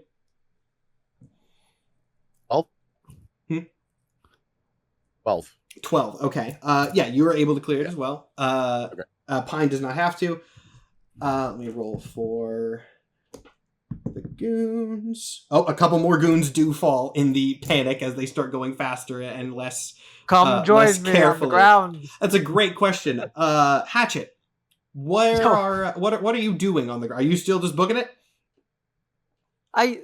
Yeah. Okay. I think I'm running from the giant machine, just on the street instead of on the buildings. Important question then. Are you trying to go into an alleyway or are you going on the main streets? You can. It is on the main street, but there are alleyways behind you. Where are you going? Well, they're running towards the base, right? Yeah. For purposes of I'm going to use my hands to illustrate this. Sorry for podcast people. Main Street is here. The players are running along a strip of buildings on the side, and then there's an alleyway behind them. So the players are kind of in the middle. Would I know how to get to the base through alleys? You have been there before, Backwards. and you probably have at least a general idea of how to get in the direction. Yeah. Then I'm gonna do that. Yeah. Okay. Duck and weave, man. Duck and weave. Duck and weave. It's the running of the bowl. Yeah, that could also be the episode title at this point. All right, so you start going that direction. I feel like this is probably. I think I know the answer to this already, but I'm going to ask it just as a courtesy. Are you trying to go stealthily, or are you going for full speed? No, I'm booking. Okay, I'm booking that is what I assumed. So, Hatchet, as you start going around this alleyway, the mining robot starts lumbering, again, still kind of erratically, in the direction of you guys. And looking up and seeing the biggest group of people on the roofs. Everyone on the roofs currently, go ahead and make me a dexterity save. Hey. Does that include people who are being held? I'm gonna say this actually. If you are carrying somebody, so CL, make the dex save with disadvantage, or you can put Pine down and then you'll both have to make it. But there will be penalties for carrying somebody while dealing with what's about to happen. I think at this point, Go ahead. I think at this point I would like to be put down and under my own. Yeah, I'll let you do that control, first. if I may. Fair enough. I appreciate it though, and we will never speak of this again. Never. Excellent. I got a 19. A 19? Iggy 14. and Pine. Oh, 14. Okay, not bad. I am currently using my second point of luck. Oh, boy. Oh. Yeah, didn't help that much. That is a 7. A 7. Okay, 7 is unfortunately not going to do it. Yeah. So, as you guys continue running across these buildings, the light on the front of the robot shines once again onto the stone building that you are running across, and you see the stones under you just kind of like almost liquefy for a second as it casts its stone shaping, sort of just like washing it out from under you. And while Ciel and Pine are able to jump across, Iggy, you do slip down, and it is a notable fall. So you're going to take 9 damage. Wow. We'll see how much health you're level 6. You'll be okay. How is your... Because my health pool is 33, but I'm a thief.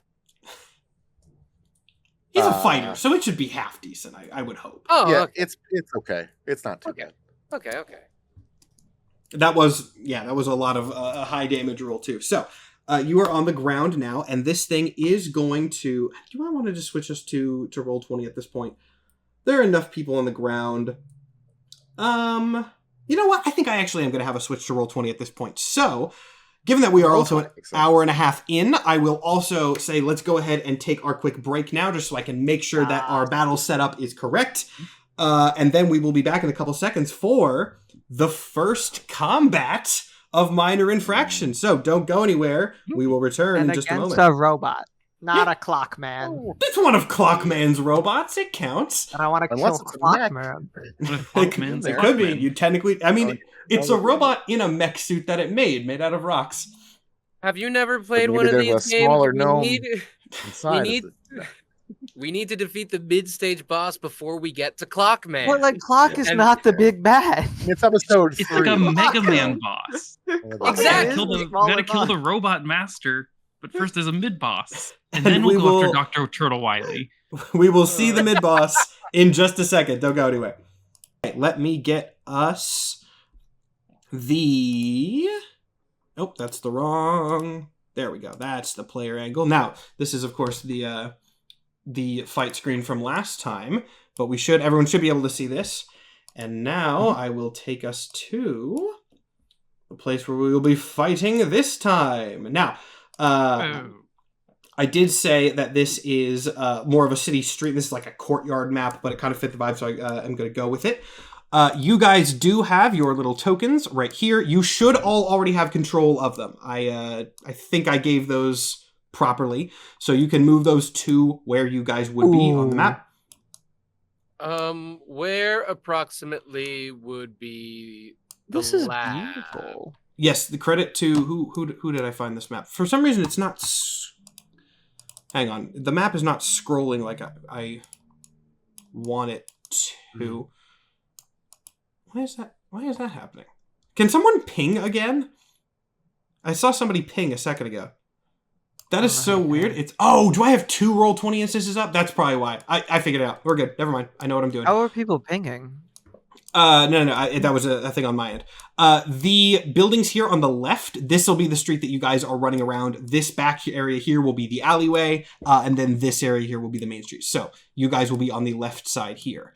As, of course, for your enemy, I did slap together a token for that guy really quick. So let me just go ahead. I'll put him... That's the player side. Let me stretch him out a little bit so those proportions are correct. If I can open that menu. Roll20, please. There we go. And that looks right. There he is. There's the guy. God, it's so. Is that the top of a pit droid, Matt? For legal reasons, of course not. That's amazing. Look, I didn't have a lot of time to make this, okay? I think it looks decent for the 2 minutes I spent in it. Great. Yeah, I think it's great. amazing. I I think love it's it. really good. This, if anyone wants to do fan art of this that is more distinct, please go ahead. But this is what my mining robot with its rock exosuit looks like. Now let me put some goons on the map because you guys do, of course, have your goons. Give me my bud. You It's will me be and like Goonie. here, Pratchett, probably. And yes, you do have your goon on your ground goon. Goonie. Now, I'll be honest. I did expect for goons to be involved in this fight. I kind of thought they would also be attacking you and not be your friends. But hey, this is an unscripted show, so I'm not. Yeah. You guys have done better than I thought you were going to. Which Roll20 changed all of its Maybe free we won't all assets. We What? have acquired goon. Here's a purple tiefling. This is a paladin, which is not what Javis is, but here's a purple tiefling. So Javis will be there. Travis could be a paladin. That'd be cute. Oh God, hold on. My diabetes thing is doing the thing. Give me like 2 seconds to go shut that off. I thought I had more time before that ran out. We can vamp. Take your time. Vamping. So, there's a new Princess Bride pinball machine that got announced. I'm very excited. The company that makes it, Multimorphic, has a really cool pinball system where the playfield, instead of being a solid playfield, is a screen and the pinball rolls over it. They do very cool ball tracking stuff too, so there can be like a trail behind the ball. They're one of the coolest pinball companies out there, and no one seems to have ever heard of them, which is weird. Question. But Have people yes. heard of other pinball companies? I assume so. You all know Stern, right? No. Not off the top of my head. No, I am Interesting, not okay. terribly. I don't even have much of a surface knowledge Okay, of I'm back. pinball. Sorry about machines that. aside from Again, the- I know not that you emergency. pulled the Just thing. this I don't system know how is you get stupid. And points. I'm trying to fix it. Okay. Oh, this guy can be a goon. Here we go. Here's your goon buddy, Nikhil. Goonie. This Goonie. Goonie. Neat. this dapper little My gentleman. favorite friend. He's a little guy. Yeah, he's Can we just have a goon like a Pokemon? I'm tempted just to send him in. I'm tempted to give Nikhil control over this goon, but I'm not going to do that. Do it. Give me Nikhil's the Goon Squad. goon. And let's Want our little you know Pokemon. what, Nikhil? Give me a persuasion check right now. Persuasion? Give me a persuasion check to see if you can convince Fuck this goon to yes. listen to you. That is a 19. You can, yeah, sure, you can control the goon. I'm not going to give you a stat block, but you you're can tell him where to gooning now. move and attack at the very least. Goonie's I coming thought with you were having me. him roll to convince you. Here, Roll we'll to use convince these guys for more goons. That's how we should do it. I should be able to do whatever I want if I can convince Matt with a roll. How many did I say there were? There should be 5 of these dudes. A couple of them did fall. There we go. They're a little hard to see on this background, but it'll work. All right, so at this point, we have entered combat. Now, I do want to note, you guys can still try to book it. That is still a viable option in this fight. You can try to fight or you can try to escape. But since we have enough people on the ground, I have taken us to this, and we are going to be using the initiative order from earlier, which does mean fittingly, Iggy, you got a nat 20 on initiative, so you can get up and not be prone on the ground anymore, which would be a great advantage to you.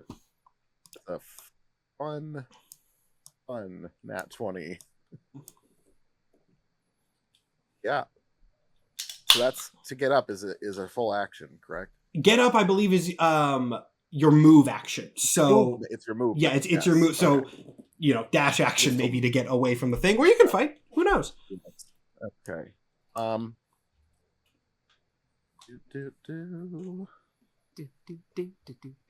Remind me. Sorry, it's my first. Remind me how to measure. Yes. You On hit this the little ruler button on the left, little white there's a little side. sidebar of icons, and there's a ruler that you can take and drag. I see it now. Yeah, and don't hesitate to ask any questions about Roll20. I know this is your first time actually using it for combat, so. Yes, it is. Okay.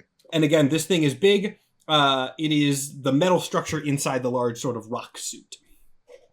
Okay, Just so for your question, since this is just telling me where this thing is standing, how tall is it? It is 15, 20 feet. This, again, the footprint for the mini, since it's not top down, is not exactly lore accurate, but just for the sake of convenience, this will be the footprint and sort of the height. Okay. All right. Oh boy. So you said it is now encapsulated in rock. It emerged from the ground as robot skeleton. It is now covered in rock. I assume that is, except for the eye? Yes, the head is still uncovered. Head is... Okay. Can I firebolt its head? Go for it, yeah.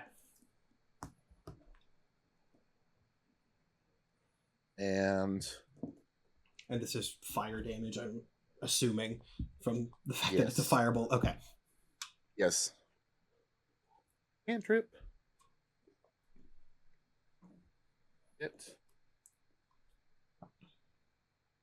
The 17 hit? A 17 will hit, yes. Awesome. That's 2d10 fire damage. It's quite a bit of damage. Oh yeah. It's like my biggest gun. It's this cantrip. Mhm. Gotta do something cool for my nat 20 turn other than stand up. That was a good nat 20. All right, where are my d10s? Okay. That is... Let's see, do I add anything to it? No, it's just 2d10. Okay, that's 15 fire damage. That's quite good. Yeah. You shoot a firebolt at this thing's head. It does kind of glance off the metal, but you can see a little scorch mark. It does not seem like it is, immune to that or anything. It makes yet another series of garbled noises, and does notably look directly at you as the person who last shot something at it. But I'm assuming that is then your turn. Someone in chat said that getting up is actually half your movement, which might be right. Then yeah, I'll trust the that. rest of it. I know I the think it person who is. said it That enough, so sounds I'll trust familiar. it. Zap, if I'm wrong, it's your fault. No, that's Zap not- has never not that I been. have. Okay, so that means...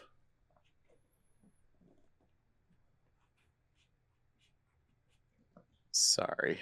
No, you're all good. You're good. You are How does all one good. move a I thought the arrow keys moved you, but they're not doing it. They Oh, there we go. should, yeah. They are now. Okay, I've just been weird for a second. What? Okay, so 5. Do you not have... Oh, no, you should have control. Okay, so you're getting back a little bit behind the building. All right. Yes. Next in initiative order is, funny enough, the goons. Nikhil, I'm going to say your goon goes on your turn for simplicity. Javis also has his own turn because he's named. But these other goons, you know what? Actually, we're going to have them make rolls to see how many of them even want to stay in this fight now that it has escalated quite a bit. Essentially just a bravery check for all intents and purposes. like a loyalty to random strangers they just met? Yes, exactly that. I'm going to do all... Oh, God. My goon's sticking around. Every goon bails. No! God. I had that DC be 5, and it was 4, 1, 3, and I'm counting the one as 2 failures. So I guess actually, you know what? One of them sticks around. One My bold goon. goon, not yours. Yours is separate. Okay. But yeah, so there's a brief moment of pause as this thing just kind of snaps its spotlight gaze onto Iggy, and then you just hear all of Elgon's guys scattering to the winds. This is not what they signed up for today. They signed up for one kidnapping. This Food guy, makes so much sense. yeah, no, I mean that. Mhm. I'm glad I thought to do that Fuck. because it does only make sense. This guy who's staying next to you guys, you can see him consider. Oh, what? Talking is a free action, correct? Yes, yeah. You can talk to people. As much as Okay, you want. so I want, if they're all turning around to run, I Mhm. want to yell at Davis, Mhm. like, Davis, and hold up the badge that I still have, and like give him a stink eye, like don't you fucking run away, like. Javis flips you off but does not leave. Oh, Ooh. I like So that. Javis is like real good buds with this crusted motherfucker. Well, they are canonically adopted brothers now. Anyway, there I is never know those guys. there is one goon remaining outside of the 2 that have their own turns, and he's just gonna take a crossbow, not really knowing how to handle this situation, and it just kind of like pings off the rock shoulder of this thing, and then he turns to the other people on the roof and goes, "Well, I hope someone else can do better than that." We've got you. At which point, speak of the devil, it's Pine's turn. Right. So, I'm going to cast a spell. I'm going to cast Lightning Bolt, which is a dex save for this giant robot. You have to meet a dex of Dex 14. save for the giant robot. Mhm. And I'm in for the eye, if that's important.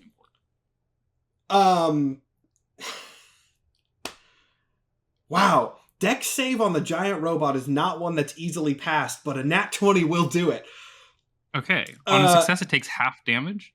Okay, so it does still at least I won't block the whole damage for the 20. I'll be nice enough to do that, but yes, what's the half damage going to be? It is 8d6, and I'm just going to roll that in D&D Beyond because I don't want to throw down 8 dice. Yeah. So that's 22, so half is 11. 11 more damage. All right.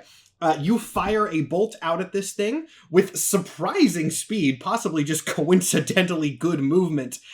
It sort of steps out of the way. You can see kind of some of the lightning arcing off the metal plate, not fully dodging the attack, but the brunt of it does miss. That is fair. You know, that was on me. Bad shot. And with my bonus action, I am just going to summon my tentacle. Gotcha. Does that do something that acts now? I forget exactly how that works. I can use it on a different term. So Okay. this is a tentacle of the deep. It's a what do you call it? I believe it's not pact boon. Oh my God, what's it called? I think it's under feats and traits. But yeah, I can summon a tentacle. I can summon a tentacle. I can take as a bonus action. My tentacle can move or attack. Gotcha. And so I can do this 3 times for long rest. For where are you bringing it? Just out of curiosity, do you want a token for it? I would like a token I for it. will grab a token for it. And I'll make it orange to match Pine. Oh, sick. And I'm gonna put it right. Here. I'll just Yep, give okay, I'll give I'll you take control over it. That orange token is yours. You should be able to move it now. Excellent. I will summon it on the ground in front of us. It'll protect us from this giant robot, I'm certain. So a crack opens up in the ground, and this orange tentacle bursts through and starts writhing around. Yeah, it's more of a dark grayish green with some bluish spines on it. Kind of like something we may have seen before, but who knows what that Yeah. is? Ciel, you are Bluish up. spikes or pinkish spikes? Oh, you know what? You're right. Pinkish spikes now. Mhm. Oh, All right, you said my I just realized turn. I forgot to put Shepard in here because I'm stupid. I had a mini picked out for him already, and I forgot to put him in. We're gonna throw him in real quick. And he has Cat's view. Because otherwise, No, he's you keep talking, CL, as I'm doing that because I had him. Well, first of all, let me make sure I have something correct because I don't think I've really used bonus actions for a lot of my thing to make sure you can make a bonus action in addition to like movement and an action. Yes, or like it is. like an attack, right? You It can is a do bonus. one action. Okay. You can do a full movement. You can break it up however you want. You can do one bonus action, and then there are free actions that would be like talking or doing something that's just, casual for the sake of convenience. Gonna pick this guy because he has a And staff. a reaction once per round. Oh, yes, and a Okay. reaction once per round. That is also true. Yes. Put Shepard up there. Catsby is awesome. on Shepard. And his initiative will be In- added to the order. Okay, right there. Oh, cool. In that case, CL is going to shout, "We need to lure it to the laboratory." And lab is in this direction, correct? Let's say lab is Moving it? lab is up. In my brain, lab is up. Lab is up. Okay. Which is, kind of Just an arbitrary decision, but I think in my brain that makes more narrative sense somehow. And then through cunning action, I will take a full movement and I can use a bonus action to dash, which puts me 60 feet ahead because let me make sure I'm also reading my second story work thing correctly so that jumping across Did he the attack building- the thing, or is he just yelling? I'm going to do that. Go to the thing. and Hasn't keep attacked looking? yet. I'm going at to do that least, after yeah. I run because You can I'm do it doing a whatever range order. attack either way. He yells that and then starts running to the lab, but he will attack it. Let me just pull up my second story work. Yeah, climbing no longer costs you extra movement, and when making a running jump, the distance you cover increases by 3 feet. 3 feet is such a weird measure in D&D 5e. Why is that? Everything is measured in fives. Why is it 3? Yeah. I'll just say you can make it for the sake of convenience. If you're not carrying anybody, you can just make a jump over these buildings without too much difficulty. Yeah, I'm trying to measure, and it looks like me going 60 feet would put me... Are we saying tunnel for the railroad would probably be... Yeah. around where the It'll lab be. is? This is just, again, I couldn't have an exact map, but this Yeah. is just the street that continues upwards. So yeah. Cool. Awesome. So I'm gonna move all the... That's still my ruler.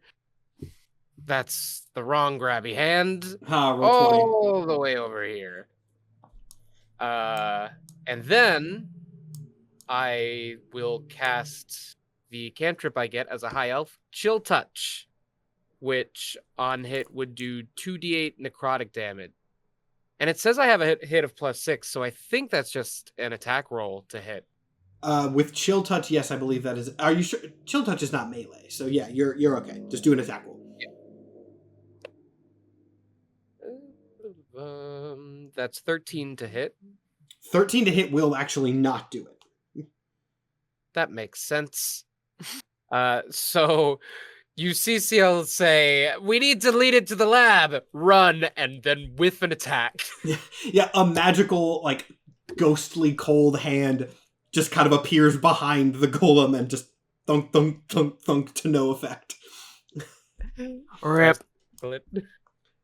And Epic. then, fitting, or if that's your whole turn, which I believe is everything, but if you have a... Yes, it is. Okay, then it is Shepard's turn. I'm glad that I added him into the initiative. So Shepard is quickly going to go into sort of combat mode. He very quickly whips out his sniper staff. He's going to take a shot at this thing, which he is actually going to miss. Not a great start It's for him. useless This is today. not his episode. However, anyone who is nearby, which actually Really? no one is nearby enough to really tell because he's the only one on that roof. So never mind that. He is going to move though. He's going to, seeing CL and thinking the lab plan is at least halfway decent, he's going to start kind of moving this way. He's not going to go all the way around, but he is going to creep up a little bit closer to your guys' objective. At this point, it is Detective Hatchet All right, Hatchet and your goon. is gonna. And my goon. We'll get to the goon. In a sec. What does the goon have? Just tell me Do if I you do- want him to attack or run. I'll do the actual numbers, but you give him orders. What kind of weapon does the Lagoon have? He's got, you know what? We'll roll for it. What does he have? Does he have a good one? He's got Good. like a baseball bat. Okay, so he's a useless individual. He wasn't prepared for a rock monster today. Anyway, it doesn't matter. What Hatch is gonna do is he's gonna raise his 2 guns out. He's gonna bring them to his mouth. He's gonna blow into them a wonderful little melody, and he's going to cast Fireball at this monster's feet, which is a dex save of 15 for anybody within a 20-foot radius, which I've checked, and I do not think should be anyone. So Yeah, I mean, you can fine. cast it like back behind him so that he's in the radius, but no one else is. That's doable. Yeah. Everyone on the street has scattered enough that is achievable. So you said dex save of 15? Yes. He is. I keep rolling the die off the table. I really need a dice tray. I got a mat so it doesn't make loud noises, but not a dice tray yet. Oh, wait, no. No, he's not going to pass. Beautiful. You're very Then- right on the edge, but he is not going to pass that. Nice. He is going to take a whopping 30 damage. Dear Ooh. Lord, that's quite a bit. And Yeah. What attack is this? Oh, This is- Fireball. Fireball Yeah, at it's a... Yeah. It's good. uh, But the thing is, it is real fire, so I should tell you that it specifically says ignites flammable objects in the area that aren't being worn or carried and spreads around corners. If you did it in the middle of the street, there's probably some flaming trash or something, but nothing incredibly notable. I will say, make me a perception check when you do that. That was a Can do. Big friendo. damage burst, so... That was 18. Yeah, it's basically 18. he just whistles into his gun and then an explosion goes off underneath As- his fucking robot. As you fire off this explosion, you do notice that some of the bot's rock exterior is starting to crack and break a little bit from that large burst. Ooh. Okay. Oh. I do want to do a bonus before I forget Go for as it. well. Who is still near me? that Someone in is chat asked, someone is I Ratch trust? playing the Pitbull song Fireball to cast the spell? Yes. Someone Iggy's please make a nearby. pan flute cover of Fireball by Pitbull for us. I'm gonna go ahead and give Iggy Bardic Inspiration as my bonus action. Excellent. Okay, Javis me- is... Well, hold on. Oh, you got Yeah, more? remind Hold me on. what Let my exactly you're goon- giving me. You do whatever You're right, my I'm goon sorry, can do. I'm sorry. What the goon doing? What the goon doing? The goon. What's the goon doing? That could also No, be wait. the episode title. Let the goon just run at it with his baseball bat. This is a brave goon. Okay, He's you're gonna have to here, make me another he believes- persuasion check to tell him to go run at the mechanical grab rock him? monster. I'm gonna say, you got this. This is your destiny. You can take this man on. Do something good with your miserable criminal life. And I am going to roll a 19 for persuasion. I mean, I'm gonna insight to see if this guy's smart enough to not do that. A bullman putting an arm across you. Hey, buddy, Okay, you should take that thing. so there's a brief moment of silence as he looks at you incredulously, considering this absolutely buck wild thing that you... I mean, I could also just call it bullshit. I feel like that's more fitting. This bullshit thing that you told him to do. And then he nods intensely and goes, "Ah!" and charges at the thing and He's just kind of motivated. starts whacking at it. He actually does hit. He does actually hit with his not very strong baseball bat. But you know, that's something is something, right? Where's the die for this? No, I love this. This is exactly what I wanted. And he An does get a maximum extending it. damage roll. So he like jumps off a chunk of rock, vaults into the air, and brings this, I guess, metal bat down on this thing, causing a giant crack to go through one of the rocks. Not like it doesn't shatter. He's not that strong, but yeah, like Oh, he I does. can It tell. does stuff. so Bardic Inspiration gives you 1d8 that I think you can just roll. Yeah, so you have one Yeah, it's extra on d8 basically you can everything. add to any ability check, attack roll, or saving throw. Anything but damage. So I rolls. can add anything but damage. Okay. And I believe, correct me if I'm wrong here, but you can choose to do it once you know whether it succeeds or fails. Correct? It says can be added after seeing the roll, but before knowing the outcome. Okay, yes, Yeah. got it. So you roll and then you decide whether, but you don't get to know whether it was a success or fail before you use it. Okay. Sounds good. Next up is Javis, who kind of stares incredulously at this goon who just ran into the heat of battle and kind of considers for a second whether he wants to do the same, and then decides that he does not want to do that, and is instead going to cast a spell, because Javis does know some magic.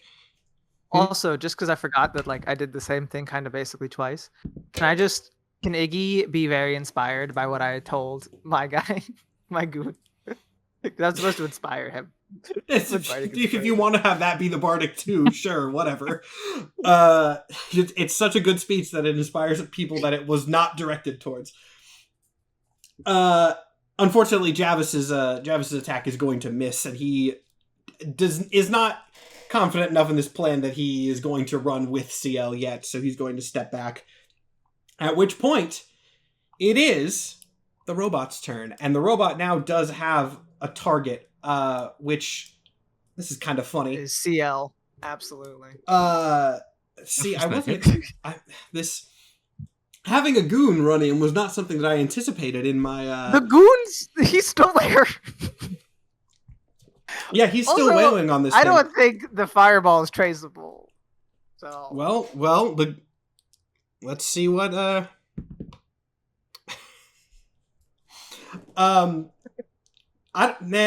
sometimes boss fights just don't go the way you think they're going to, and with the boss rolling a nat 1 on that attack against the goon.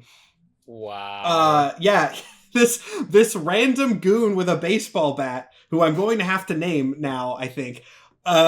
Just the drill Goon of all time. The drill comes down directly on this guy's head, and at the last second, he is able to, like, Dark Souls dodge roll out of the way of it, and keep attacking this thing.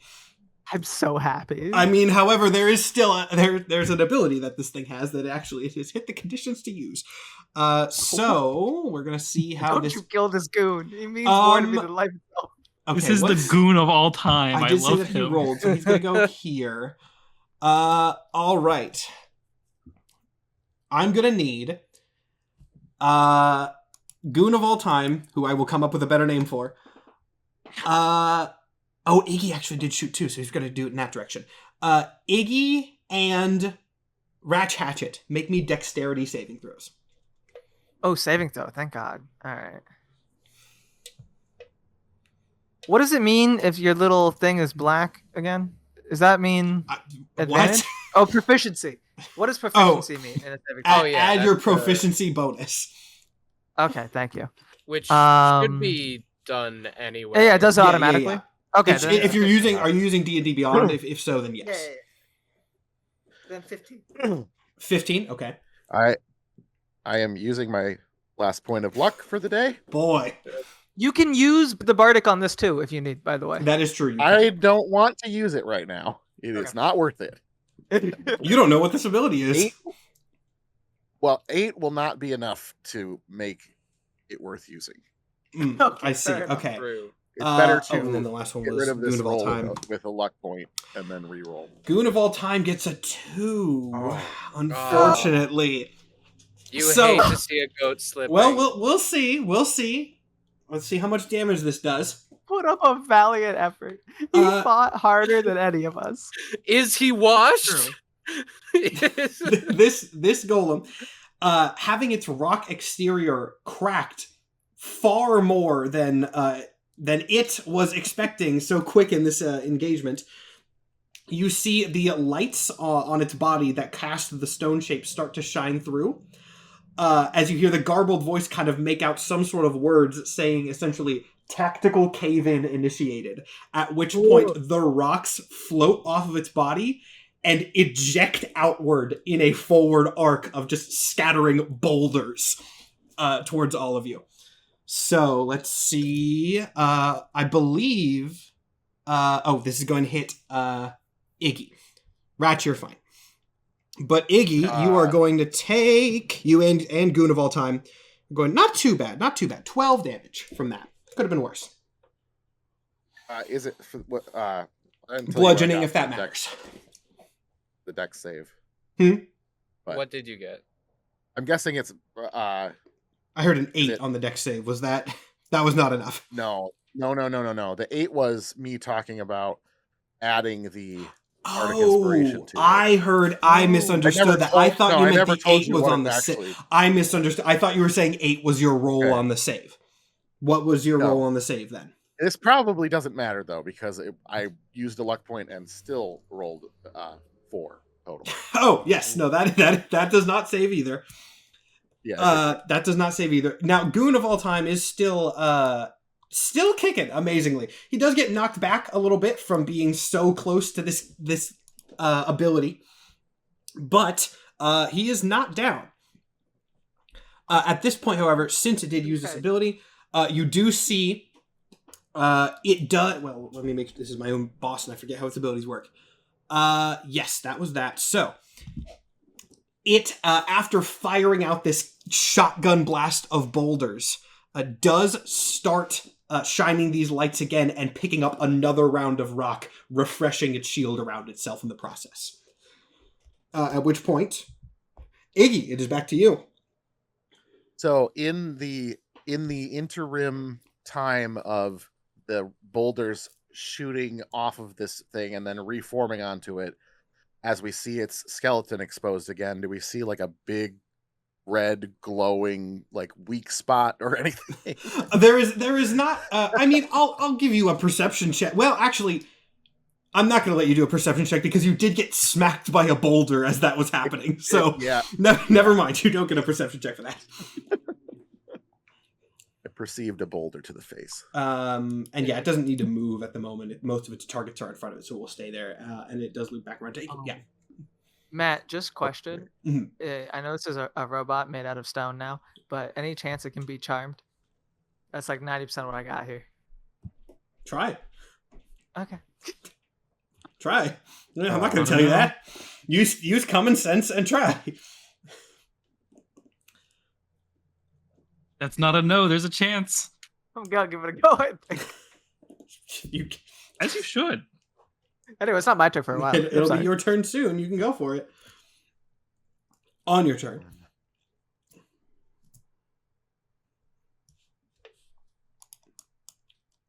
Okay, I'm gonna.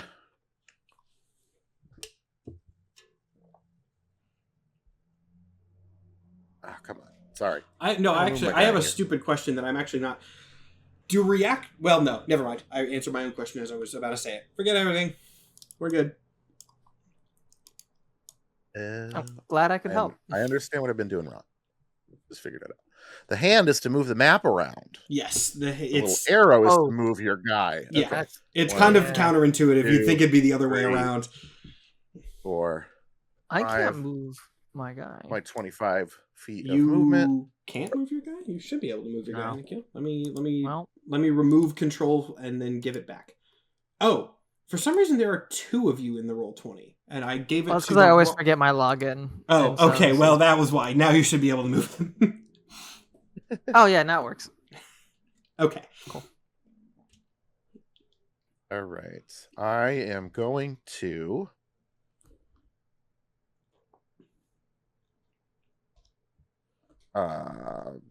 Firebolt again.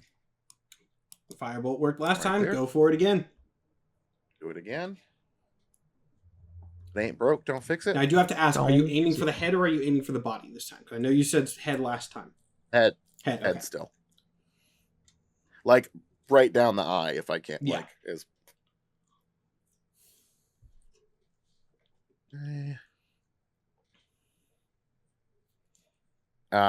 This hits at 18 because you said 18, 17. yes, hits, 18 so hits. unless- okay. No, there's no Um, janky AC with this one. 18 hits.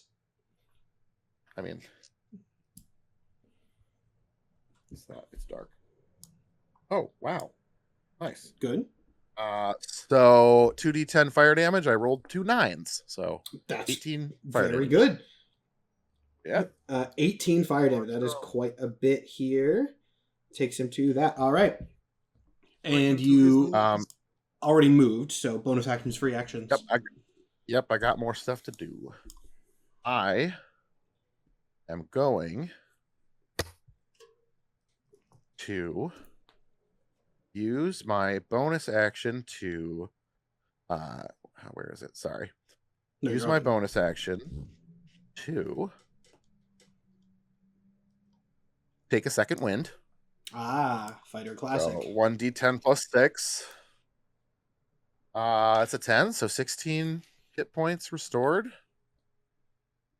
Is nice. And then I'm going to action surge. Double fighter classic. Mm-hmm. Though, is action surge also a bonus Wait. action? I forget. Hold on. Yeah, I think action I surge think is it's limited also. you. Let me. No, it's actually it's a special action. It's under the limited use tab on D&D Beyond. It says you can take one additional action on your turn. It can only be used once time. So it's another action. It's not a bonus action, but I can okay, only use it once for short rest. So I'm burning it now. Cool. And I am going to let's see where am I at. Firebolt again.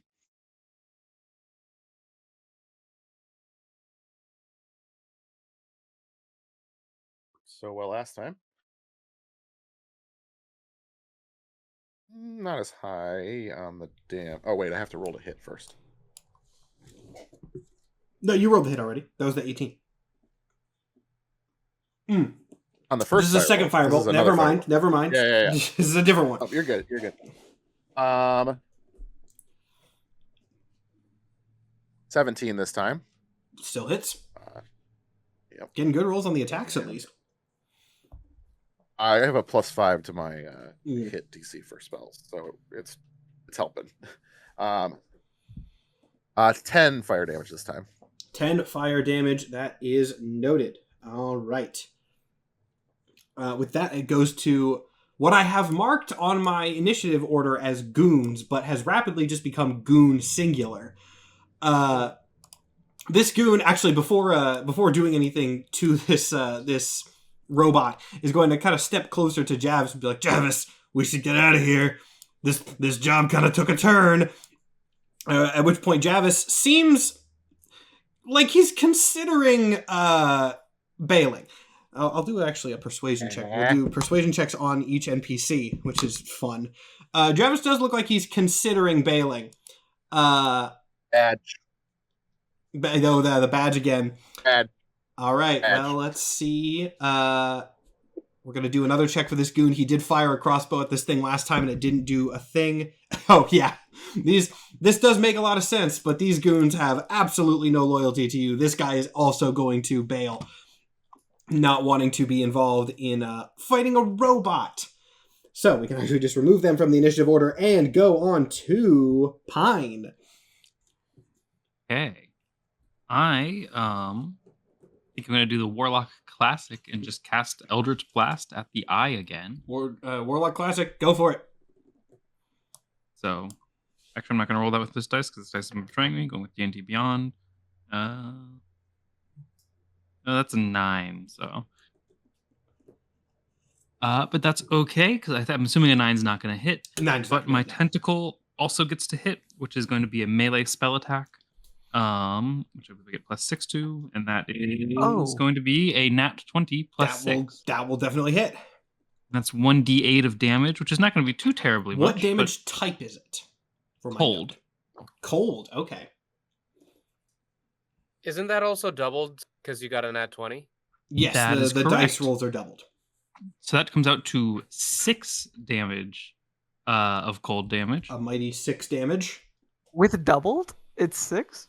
It was, yeah. It is an additional thing that just happens every turn, so that kind of tracks. Mm-hmm. Yeah. Is this Javis next to me on the roof? Yeah, the purple tiefling is gone? Is Javis. Javis is still there. The other goon... Oh. The only goons still in the battlefield are Javis and the best one. Okay, Javis did stay. So. Yes, Javis has stayed for now, at least.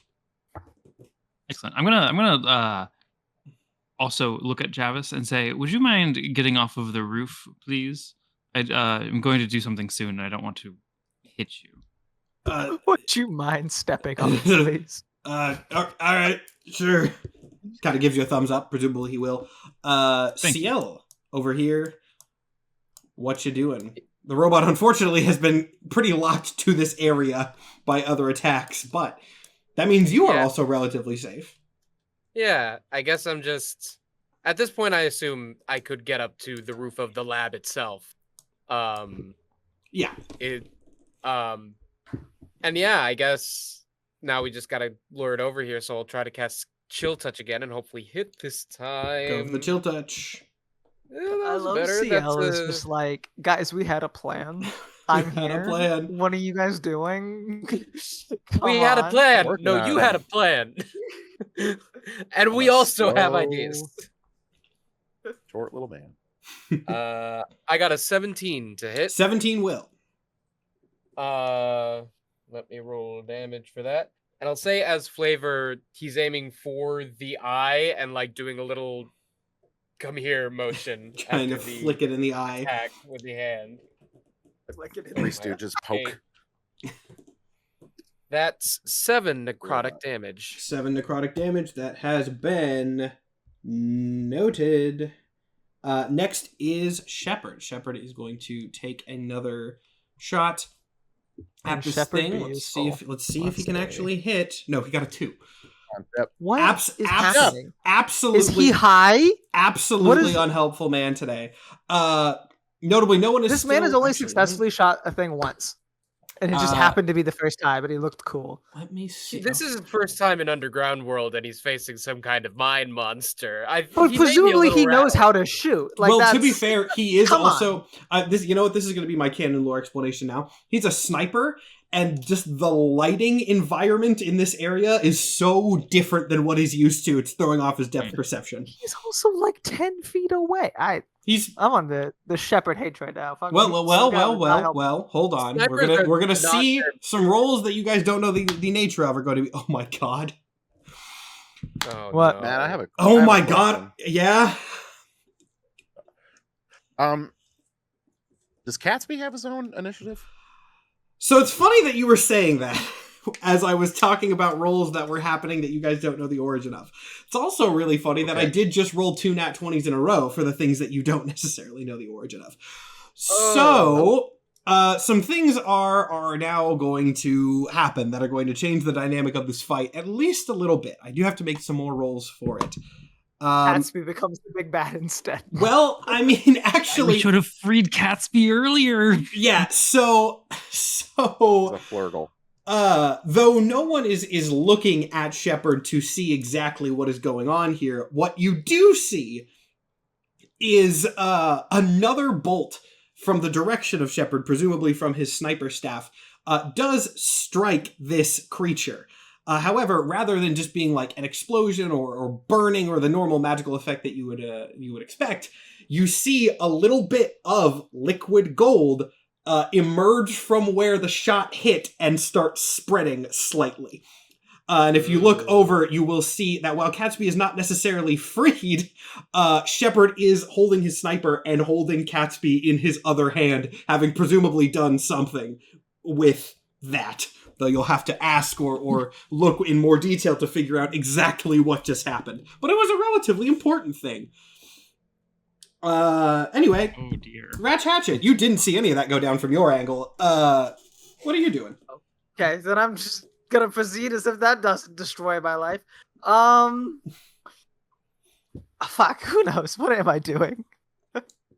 Where's my goon? Is my goon nearby? Your goon is My- next to the orange token. Whoops. Okay. We'll support goons. Not doing Um, incredibly well after getting I smacked by a do- boulder, but Do I have to go in order of action and then bonus action? It doesn't actually No. matter. I just no, curious. you can do whatever right. stuff in your turn in whatever order you want. You can even Well- split up your movement. For my bonus action, I'm going to cast Healing Word on my goon. Great, cool. Because he Maybe did this it. is Triffin. He brought it back. He has shown me that redemption is real. So I'm gonna give him Healing Word. He is going to get, that was a nat 1, so he gets 5 Okay. 5 health Oh. back. Sorry, bud. That's a little bit. But then for my actual action, I am going to once again play into my guns. This time I'm imagining the "It's a Me, Babadi, Babadoo, I Am Blue" kind of song. but it plays at deafening volume as I cast Shatter. And Sure. for Shatter, it's a 15 con save, but he has disadvantage because he's made out of both stone and Yes, metal. I was about to say, yeah, Mhm. there's Shatter's an Yeah, effective spell against Shatter this is a guy. good one. Oh yeah, he rolled a 2 and a 3. There's no way that he resists any of that at all. Yeah. All right. So then he is going to take a whopping 18 damage. 18 damage, and you've actually... It's Blue Song. So, when you cast Shatter on this thing, you see immediately as this deafening song echoes around this cavern. Actually, wait, hold on. What did I just do? Oh, no, never mind. D&D Beyond's beautiful. They do everything by themselves. You're fine. The rock shell that surrounds this thing bursts from its body, kind of just falling to the ground behind it, leaving its metallic skeletal structure exposed, which kind of sent it stumbling backwards a little bit. Does not seem to have any other effect, but its armor, at least for now, has been shattered by the Shatter spell. Nice. At this point, it is Javis's turn. Funny enough, Javis was actually going to do a thing, but you beat him to the punch by removing the armor. So Javis is gonna take out his gun. He's got a gun, and he's gonna fire a shot with the distance, and he's gonna get a nat 1. Rip. Now the question is, how mean do I want to be? Because if he's shooting metal from this angle, it is the classic nat 1 is it ricochets and hits somebody else, and from this angle, if he's shooting down, it could. Whoops, not that. We could get, and then a bounce. No, with the tentacles there too. What do we do to the goon? Actually, the tentacle can take an attack as a reaction, I believe. Like, Do you want to block the attack on the goon as a reaction, Jess? Do you want to save this guy? Let me make sure I can actually do that before I say that I can. But I'm pretty sure I have that ability because I hit level 6. I think I actually just got that ability. Let me... this has just become a protect the person of interest He thing. did The good. VIP. He ran in to help, and he did great. He did help. This man is in the prime of his career. He has his doubters. He's had an off season, but god damn it, he needs to be preserved. Damn right. Can Okay, I just say that- Guardian Coil. Sorry, go ahead. Can I just say that Iggy is incredibly offended that Ratch is seeing redemption in this goon that he met 5 minutes ago, rather than in the guy who's turning his life around. I did fully not think a of criminal that. anymore. I did fully think of that, and I think that It's a Ratch great saying, point. "Go make something of your criminal life," and then this guy doing so good convinced him more than you are a legend hanging out with the grandfather. Bardic inspiration that you gave me is gone. Wow. Fuck that guy, That was actually. Fair. But yes, I can remove 1d8 damage from. Okay, the bullet. so it's damage removal. All right, I am gonna do the damage then. Let's see, where's a damage die? Wait. Hold on. You can remove all of it. Subtract 8. You Subtract 8 from it. you High roll. So Javis fires a shot. It ricochets. Actually, you know what? For even more dramatic tension, Javis fires the shot at the same time that the shatter goes off, and so the rocks fall away, exposing the metal, which then reflects the bullet. But right as it's about to go directly into the face of everybody's favorite goon, the tentacle just smacks it out of the way. Yes. I've got you. Everyone's favorite guy. Okay, and now it is the robot's turn. So we'll see how much that actually helped. However, the first thing the robot is going to do is the robot is going to take one of its actions to refresh its armor. So it does bring its stone back onto its body. It reforms from the rubble. But that does seem to have sort of taken some of its energy a little bit. So it starts to it is going to move at this point. Which one of these is my DM view? Yes, it's going to start kind of slowly lumbering forward. I think, just sort of towards everybody. Unfortunately, this is very much the zone of interest, even though that's not where you're trying to lure it. And rather than doing any sort of like melee attack because it has its armor. It is going to stone shape again. So I need, actually, of the players, only Pine to make me another dexterity save. Some NPCs are going to have to do it, but of the players, only Pine. Okay. Wait, can I say, I don't know how reactions work. Do I do them now or do I do them after you do your thing? You would do, well, what reaction are you trying to do? I have cutting words. When Don't think that you learn to use your applies wit here. to distract, confuse, and otherwise sap the confidence and competence of others. When a creature you can see within 60 feet makes an attack roll, an ability This is check, or not a an damage attack. roll, you can use your reaction to expend one of your uses of bardic inspiration, reducing their roll. This thing is not rolling for this. It is doing an effect that other people have to save against. So there's not a roll to remove on this spell. Sad That's- face. Okay. An 18. Okay, you are good. I don't know if your tentacle has a separate health bar or anything like that. But what this thing is going to believe it do... died because it took the bullet, didn't it? Oh, does it? I'm not entirely sure of how that works. So, let me see. How do I want to represent this visually? Oh no, it just takes it. Can I? That looks fine. Well, that's not what I want to do. Hold on. Roll 20. There we go. Nope, not that. No, there we go. All right. This thing points its eye at the building that you guys are standing on, and essentially shears the midsection of it just clean away with its stone vision, causing the whole thing to collapse. I am putting you guys on top of the rubble. So this building is now gone. Pine, you are able to kind of ride the falling rocks down and don't take any damage from it.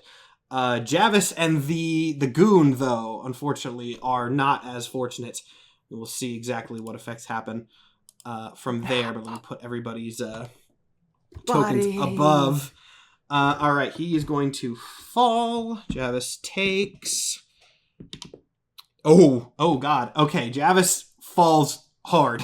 He is not looking very good. He's not down, but you can see he is stumbling around. Reaction Featherfall. Okay, reaction Featherfall will... He asked me. That is true. He did if I explicitly would ask you. Foreshadowing. him. Love He it. asked me. Yeah. Unfortunately... my final spell slot. getting the loyalty of one of these gang factions right now. Unfortunately, the goon was not falling; he was Us under the criminals. rubble, so that's going to be a Have little to. bit different. And the goon barely takes any damage from that. A big chunk of falling ceiling starts going directly towards his head. And with spider sense-like reflexes, he whips out his bat and just smacks it away right as it's about to hit him. He does take a little bit from a couple others. He does not walk away unscathed from that, but he is not dead, which is remarkable considering how low health this man has. We need a physical description of this goon at this point. I will He's too handle cool it to once get we're faceless done goon. with the fight. But yeah, I feel like this guy's going to be a character. He's like on his last leg, just like swatting. He manages to live. I fucking can't. He is We need to kill this monster. Yeah, immediately. The goon can live. Come on. Yeah, I mean, that's since it had to reform its armor, that is its entire turn. So, Iggy, you're back up. Wait, the goon never got to go. Can the goon run away? Oh, yeah, I mean, that is your it's your guy, so I'm gonna blame you for not, and it's not my fault. But yeah, the goon can. Fine. He still got hit, but let him run away now. I will allow him to go a little bit here, but so he backs up a little bit. Iggy, you are up. Okay. Whew. Well, I'm going to continue to try and follow CL's plan with my 25 feet of movement speed. A little bit less, but you're close enough. Yeah, and then let's see, am I still? I think Gaslight, Gatekeep, Goonboss has to be the episode title now. Oh yeah. Okay. So happy. I will firebolt. It's Go done for me the well so firebolt. far. I'm Yeah. not playing a warlock, but it feels like it. That is 20 to hit. Yeah, that definitely. I'm So assuming that- dirty 20, but still that hits. Yep. I rolled a 15. Here's my other D10. Oh, you shouldn't have. How do I get rid of that over 13 fire damage. there. 13 fire damage. Doing quite a lot to to the this dome. thing. To the literal And- dome. Yes, literally to the dome. And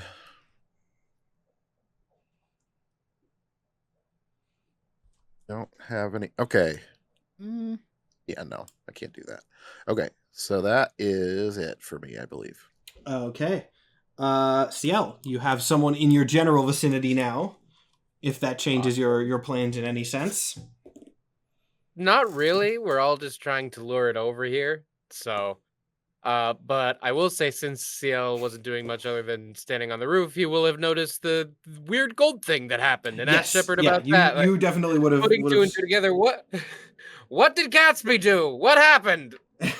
Shepard kind of shouts back. He's like, "It's a long story." I didn't do the voice. It's a long story. There's a lot of complicated shit with this thing.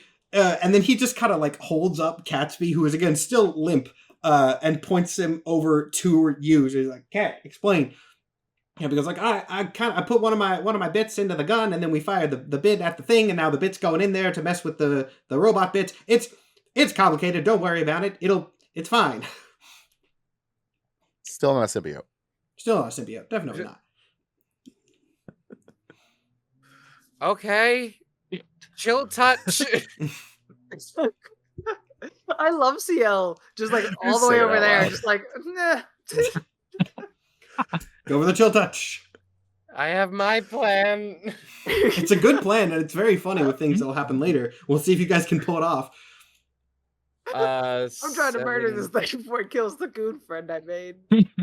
I don't have time to 23 run. to hit. 23 hits. Excellent. And that is going to get us.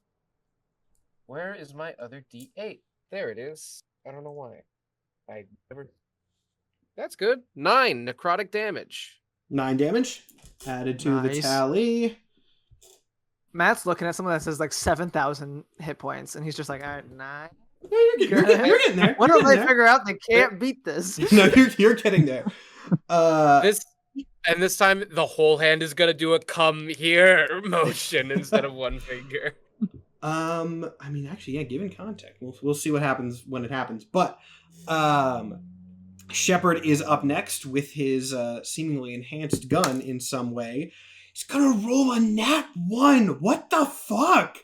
This man is just not doing anything I at have the never moment. wished I was playing a murderous character more than right now. This character is I don't think I supposed to should kill be someone, but cool I and was. is failing. If there's ever any proof that I don't fudge my dice rolls as a DM, it's my NPC who's supposed to be cool fucking doing absolutely nothing in this boss fight. You could probably flavor it that he just does not care. No, like the actual explanation I think is that he's out of. Well, actually, there are explanations that would be spoilers. So we're gonna say that there is an explanation, but I can't tell you what it is yet. But I promise it's good. I love how Hmm? I love how Ratch's whole plan was to bring this guy to Dr. Clock to have him kill Dr. Clock, and apparently that wouldn't have worked very That well. Yeah, would've been no, great. Ratch is upset right now. That was fully based on him being able to snipe the little robot guy, and then he has not sniped shit since. Iggy, That was a from down on the ground next to the building where Shepard is standing, you hear Gatsby shout like, "Well, I can't do anything if you can't hit the damn thing." As it moves on to Hatchet. Okay, can we do things a little out of order? You can do the goon at any point on your I'm treating it like a familiar, kind of. Okay, so I want to once again do my bonus action of healing word to this man. Keep him up. His I'll have health, to- his health it's is so annoying to Okay. do this. Okay, hold on. Healing word. Oh, should I do it? Oh, wow, you can do it at higher spell slots for higher things. Use Okay, I'll a do this. spell. I'm not surprised. Okay. That's 9 health goes back to him. That's quite a bit. And then I want the goon's turn to be running away. How far can the goon go? He wants to go that far. And Ratchet's gonna call up to him and be like, "You did good! Retreat! Retreat, man!" Now the question is, does this guy get an opportunity there. attack? We'll see if hold on, let me see how smart this goon is. I'm gonna give him an intelligence check to see if he He's been doing good. Well, I think he should have high. Well, I mean, here's the thing: is just does this robot want to use its reaction to opportunity attack? If he does, I'm doing my distraction thingy. Oh, that is a good point. We'll just have the goon run this way as well. I won't do the opportunity attack. We'll be nice to this goon for now. Okay. Then, when that is done, I'm casting, for my turn, my action, Fireball again, in whatever place that needs to be for no one else to really get hit, which is just behind. Somewhere back here. And that's once again a dexterity saving throw of Right. 15. That time it's going to miss it. He failed or he didn't fail? Failed. I should have been more clear. He fails. Okay. He fails. He's going to take 28 damage. That's quite a bit. And actually, with that being a fireball, that goes on to the rock again. So you see the rock shell once again crumble. Oh my god. No, not for an attack. That's good. That's a good thing. No, I know, but we've done it like 4 times. I want to get him dead, not get his rocks off. Well, maybe let's not phrase it that way. Anyway, it's Javis's turn. He's not. Oh no, he got Featherfall. Hey, question: Did I get skipped? Because this is Javis's second. Oh, you might actually have. I'm sorry. I think you actually. Went? That's my mistake. I was scrolled too far down on my initiative board. You can just go down. Okay, I thought I might have, but I was no. maybe Thank I had it wrong. you for bringing that up. I was scrolled out of frame on my initiative counter. Okay. Yeah, I'm gonna walk up to or get in range of the robot here, like that. Am I taking an opportunity attack on the way in? Not on the way in. No, it'd be on the way. Okay, excellent. And then I'm going to use Thunderstep to teleport 90 to make sure I actually have the right spacing on this. But I believe. Yeah, I'd just like to be right next to CL on the roof over there. Everyone's doing the plan. CL, it worked. Yeah, I just needed everybody to not be next to me because everyone next to me takes damage when I thunder. Oh, okay. And so that's a cool ability. That is why I was like, "Hey, can you please not be here?" To Javis a second ago. But yeah, so that's a con save of 14 for the robot. Oh, so zoomed all the way out. Hold on. Zoom that back in. It does make that con save. Okay, so it takes half damage then, and that's 3d10. And I'm pretty sure this is a d10. 9 plus 8 plus a 1. There it is. All right. So half of 19 is 8 damage again. 8 damage. This thing is starting to look quite injured. And then my tentacle is going to attack as well. A d20. Hells yeah, tentacle with the final blow. Tentacle. That is a dirty 20. Dirty 20, that does hit. All right, and it's 1d8 damage. Where'd my d8 go? Where did my d8? There it is. And that is 6 damage. That, for lore purposes, that's the siren that the little drone is playing to tell everyone to leave outside. How much you said? 6 value. again? Yeah, 6 damage. All right. It's not down yet, but it's very close. Now we will bounce back around to Javis, who, I mean, I'll do it quick since he's already hurt. He's going to do another spell, which is also going to miss, but that makes sense. He's very injured.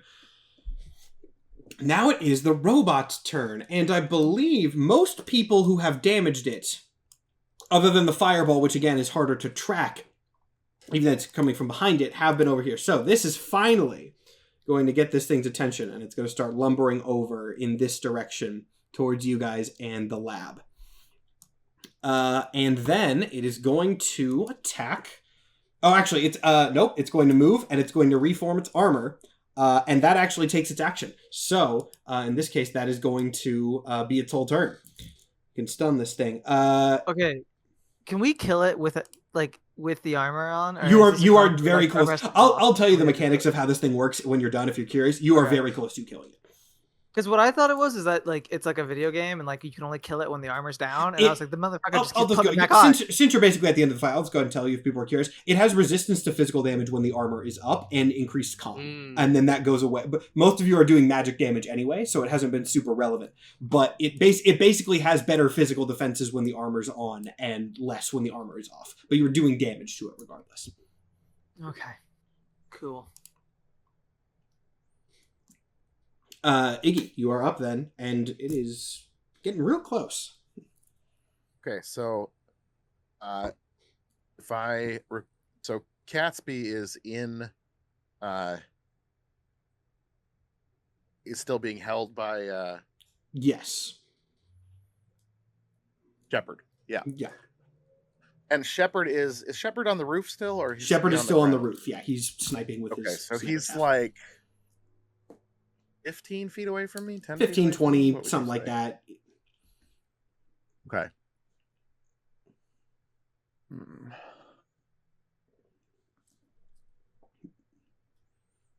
Before I do anything, I want to yell out to Catsby.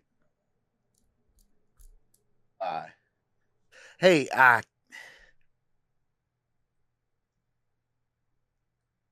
don't know how to say this without. Catsby, can I coat my blades in your bits? You want a what?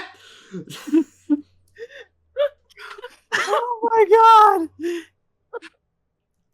god! And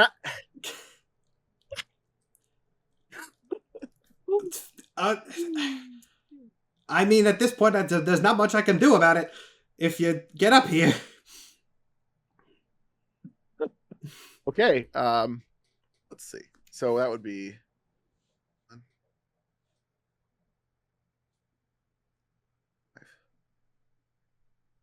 So would you say that where I'm currently standing, I'm in melee range with this guy? Of the bot, yes. It's hard to tell. Again, yeah. it's not top down, but yes, we'll say yes. So I'll let you. So do you think in my 25 feet of movement, I can you can get up to him and then back down to melee back range? to where yes. where I am? Okay. I'm gonna go. If we math it out, it might be slightly over, but it's close enough. I will allow it. Okay. I'm gonna go coat my blades in his bits. All right, so you run up there and hold your blades out, I guess. At which point, Catsby kind of just gestures for you to bring it closer. And with his whole body still immobile from what Shepard did, Catsby's mouth again opens cartoonishly wide and just engulfs the blade and then spits it back out with a gold sheen covering the blade part of it, and does that for both of them. And then you go back into melee range and make your attack. Yes. All right, go ahead and make your attack as normal. If it does anything special, I'll handle that on my end. So I have I'm a dual wielder with 2-weapon fighting, and I have 2 attacks. So basically I have 3 attacks. Okay. Because I have 2 attacks and then my bonus action to attack with my offhand which still gets basically the full bonus of an attack. Because of my dual wielding. For the sake of flavor, do all 3 at the same time, and then I'll describe how that goes. So roll 3 d20s. 3 attacks. 3 normal attacks, and All then again there will be changes, but I'll handle that. So so Iggy turns into a whirling dervish. Well, one of them misses. For sure. What's the number? Die. Tell me the numbers for all. What's the number for the die, or plus my hit to hit? Tell me the attack total. Sorry, the attack of all 3 of them together. No, so Tell me what you roll plus your Or for bonuses. the- That's what I meant. Okay, yep, sorry. No, So you're I have good. a 7. I have a 12, and I have a 17. Okay. Go ahead and roll me damage for all three. Ooh. All right. We chose an interesting turn of phrase Which- there that I liked, so just go ahead and roll me damage. Do I just roll my normal damage, or is there Yeah. any? Do normal damage it again. I roll. Okay. I'm trying to Tell keep me the what- exact mechanics of how this thing works as a secret, so Oh, you'll you'll have to figure it out Sure from. I'm doing, No, yeah, you're doing all what I good. need to do. You are all good. All right. For all my d8s. 1, 2.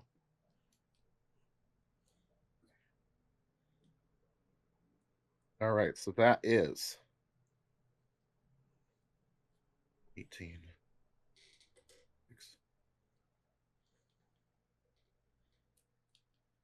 26. 26. That actually, I think. Let me do some math here. That is exactly actually. Slashing, if it matters. So, well, it doesn't in this case. You use the phrase "turns into a whirling dervish," which was very, very choice, not knowing exactly what's going to happen here.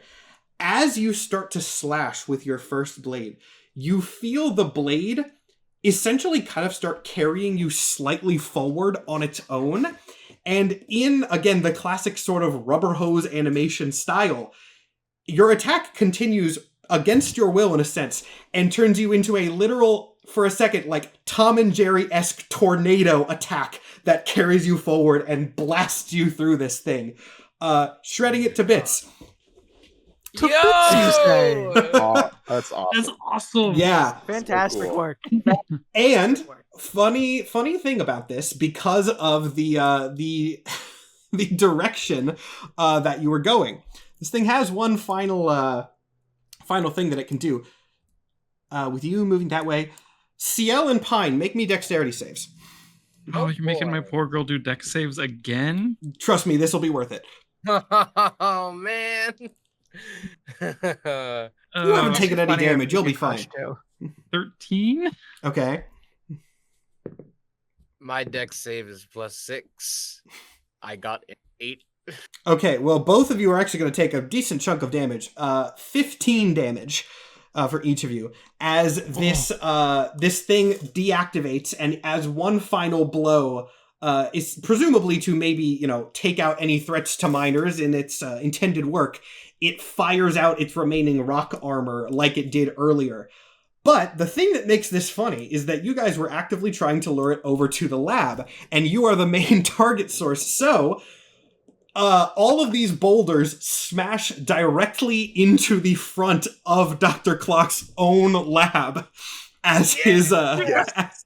I was really hoping that you Collateral guys damage. would be successful there as you dropped that over, because I knew that was how that thing was going to go. Congratulations, you have won your first fight, which was, again, I will drop the stats for it, but base stats, a modified CR10 stone golem. So congratulations, that was not an easy fight that you won. Wow. Jesus. I want to say, just for the record, Ratch is going to run up straight by Iggy, who just destroyed this thing, ignoring his two fallen comrades, and embrace the goon. And be like, I knew you had it in you. You did good, Oh, God, son. now I have to come up with a personality for this goon. This is retroactive. Like, can I uncanny dodge that damage? Because my Oh yeah, sure. I'll. This is the fight's basically over, so I'll let you. We're out of initiative order. I'll let you use your uncanny dodge on that. We are at the evil doctor's lab. I want to mitigate damage. Yes, we don't know. there if we're might out be of some hot more water. things happening. Yeah, there's some things that are still. We're not even 3 hours into the episode. That was a boss fight, but we're not done yet. So yes, a lot of things are of course now going to happen. Catsby kind of calls out to you, Iggy, and goes, "Can I have that back? That stuff?" I mean, that was really cool.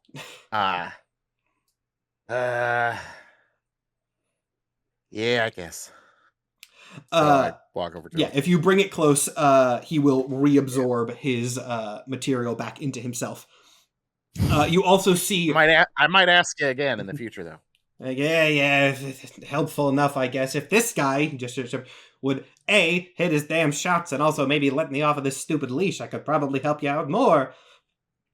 At which point Shepard kind of grumbles something about the lighting not being right for his usual, Then, of course, we'll cut over to Ratch Hatchet hugging this goon for dear life, his new best friend in the world, who I do now have to come up with a name for. This man inspired Hatchet that reformation is possible. You can do good if you're a criminal. This is the work of this goon. Iggy's there. He killed the thing. Whatever. This is his boy. How do I gotta make up a fun NPC on the floor? He has a baseball bat. No respect.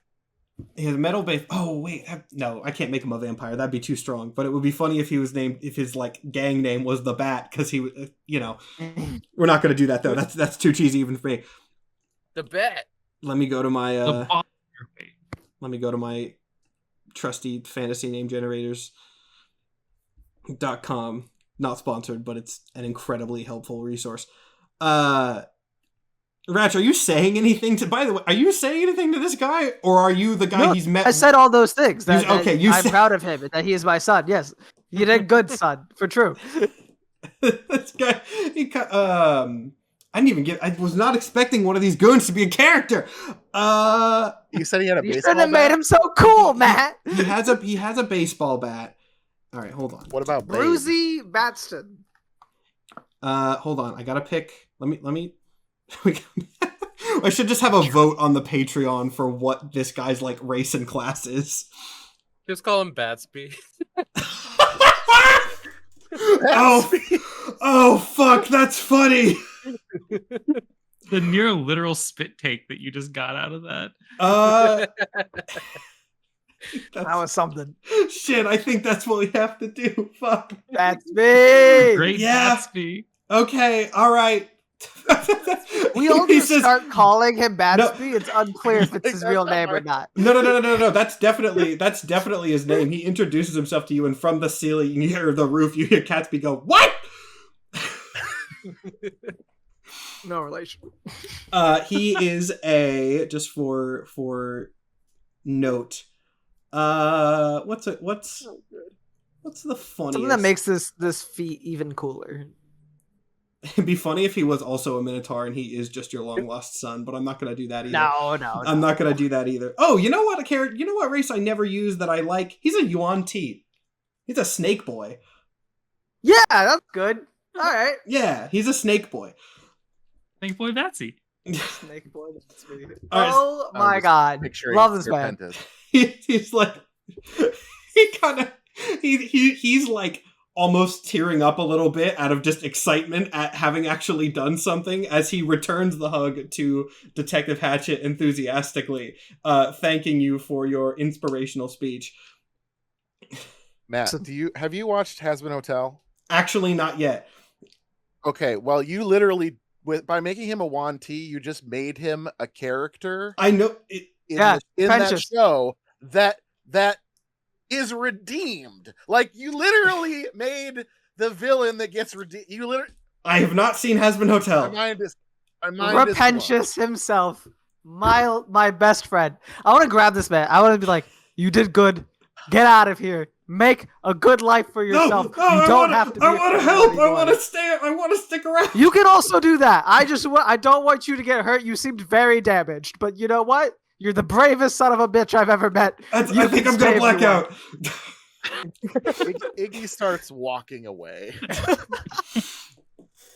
Iggy walks away from the rubble and smash metal bits of this machine as this emotional exchange happens. However, all of the celebration and excited moments are quickly brought to a halt by the arrival of the cops. As many exciting moments are. Several minutes after the fight has already concluded and the danger has pretty much been brought to heel, several knights rush into the courtyard, all of, very gung-ho, ready to be as helpful as they can be. One who seems to be in charge to some capacity steps up on the rubble of the thing that you just defeated and calls out to, the couple of civilians who are peeking out from alleyways and goes, "Everything's all right? We're here to protect everybody. We will handle the situation. Everything is under control. These criminals will be apprehended and taken into custody so that we can understand what happened here. And then Ratch several is like guards. looking around. He's like, criminals. We stopped a rampaging mining thing. We saved lives, sir.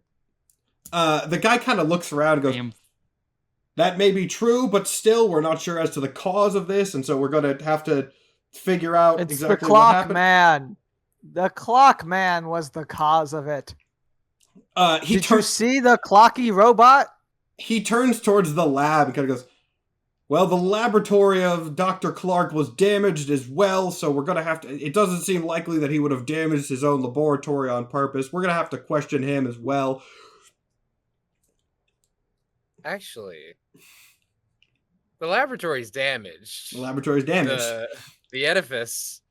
And we had a bit of time. Could Ciel try to slip in to the lab? Make me a stealth check. For a newly formed hole? Make me a stealth check. That's what is my stealth now? Right, my stealth is my +9, so that's 21. 21. I mean, I'll do some rolls against it, but I wouldn't be too worried about getting seen off a 21. And yeah, this die is so strange. It has given me the more nat 20s and nat 1s in this one session than I've ever seen before, but it's done both, so it's not weighted. Yeah, you're fine. Nobody sees you. Cool. Let's actually play that out for. What are you? I assume you're looking for probably the vial, but what is your plan in here? I guess I do just want the vials. Honestly, the situation has become weighted with so many things and so much information, but yeah, ultimately the only thing I would really want to get in here would be the vials. And anything else that may be of interest. Give me an investigation check. I guess. Yeah, in addition to vials, I would be looking to anything that may be plausibly pertaining to this United States business that Clock now knows about. Gotcha. And maybe knew about before. We don't know. Investigation. That's a dirty 20. Dirty 20? Yeah. Ew. With your general knowledge of how this gang operates, with probably the most insider knowledge of the group, you do know the general sort of conventions and ways that more valuable items are protected and hidden. So you are able to find a safe. It is locked, but it's a small safe, but it is locked. Presumably, though you can't be sure, this is where the vials would be. In that case, I am a thief. I You have are a thief's thief. tools and lockpicking abilities. You do have both of those things. No. Let's go. Let me double check how those work. I think it basically just like allows you to do a check for the yeah, like you probably have proficiency with them, but it would basically just be like a check Yeah, you make with the thieves. tools check. Yeah, Yeah. it's a different type and of is that check. just proficiency bonus? Do you add any kind of text? I don't technically know what the actual rule is for that. What I will say is no, I took an expertise in my thieves tools. I know. oh. Additional skills. I mean, I'll just Google it. Let's make sure I'm doing it right. D&D 5e Thieves Tools. While he's Googling it, we have a safe and some lockpicks here, and if you can get in before he's done. Lets you add your proficiency I bonus to any understand. ability checks you make to disarm traps or open locks. So basically, make me a sleight of hand check plus an additional proficiency bonus. We'll say that. Okay. And then sleight of hand was what I did proficiency. Yeah, so you'll get sleight of hand plus then like an extra +2 or +3, whatever your proficiency is. Yeah. So proficiency sleight of hand is +6. My proficiency bonus is another +3. And on the die, it was 16. So 25. Yeah, you to crack hit that this thing surprisingly easily. This is an advanced safe, and it was not a low DC, but with a 25, you are able to mess with the clockwork around this thing. And yeah, the vial is in there. Easy. Too easy. But this has been a day to push our luck. And in the room I'm in, are there any like cabinets, files, Yeah, Not there's Miles Files. I will say give me another investigation check to see what you can find in here. That's a 16. A 16. You don't find anything that seems to be directly related to this this particular case. There are some other like maybe some like from what you can tell, though you're not, versed in this area, perhaps some prototype instruments or tools that Clock had been working on that you could maybe grab, though you do not know what they do and will have to investigate further to see. We'll Which do you that. don't have to do now. You can take them and then deal with them later. Sure, I'll take something random. Push the luck a little bit, but not too much. Okay, cool. You grab one piece of... I guess I will say, I'll give you this much. You'll have to do a roll if you want to try to figure this out, but do you want to grab something of a general category? You don't know what these things do, but do you want to grab something that looks like a weapon or something that looks like a mining tool? Like, you can try to get something of a certain category, though, again. It's going to be... I think I'd want to get something that looks like a mining tool, considering their MO, and like... I think Javis had the mining helmet. We don't really know. Oh, I do want that back. Yeah, you have not spoken to Javis since the robot is gone. So who knows where that is at the moment. I feel like mining equipment would be useful and also less likely. Like if taking a weapon is a much more charged thing than taking a mining tool. Yes. Okay.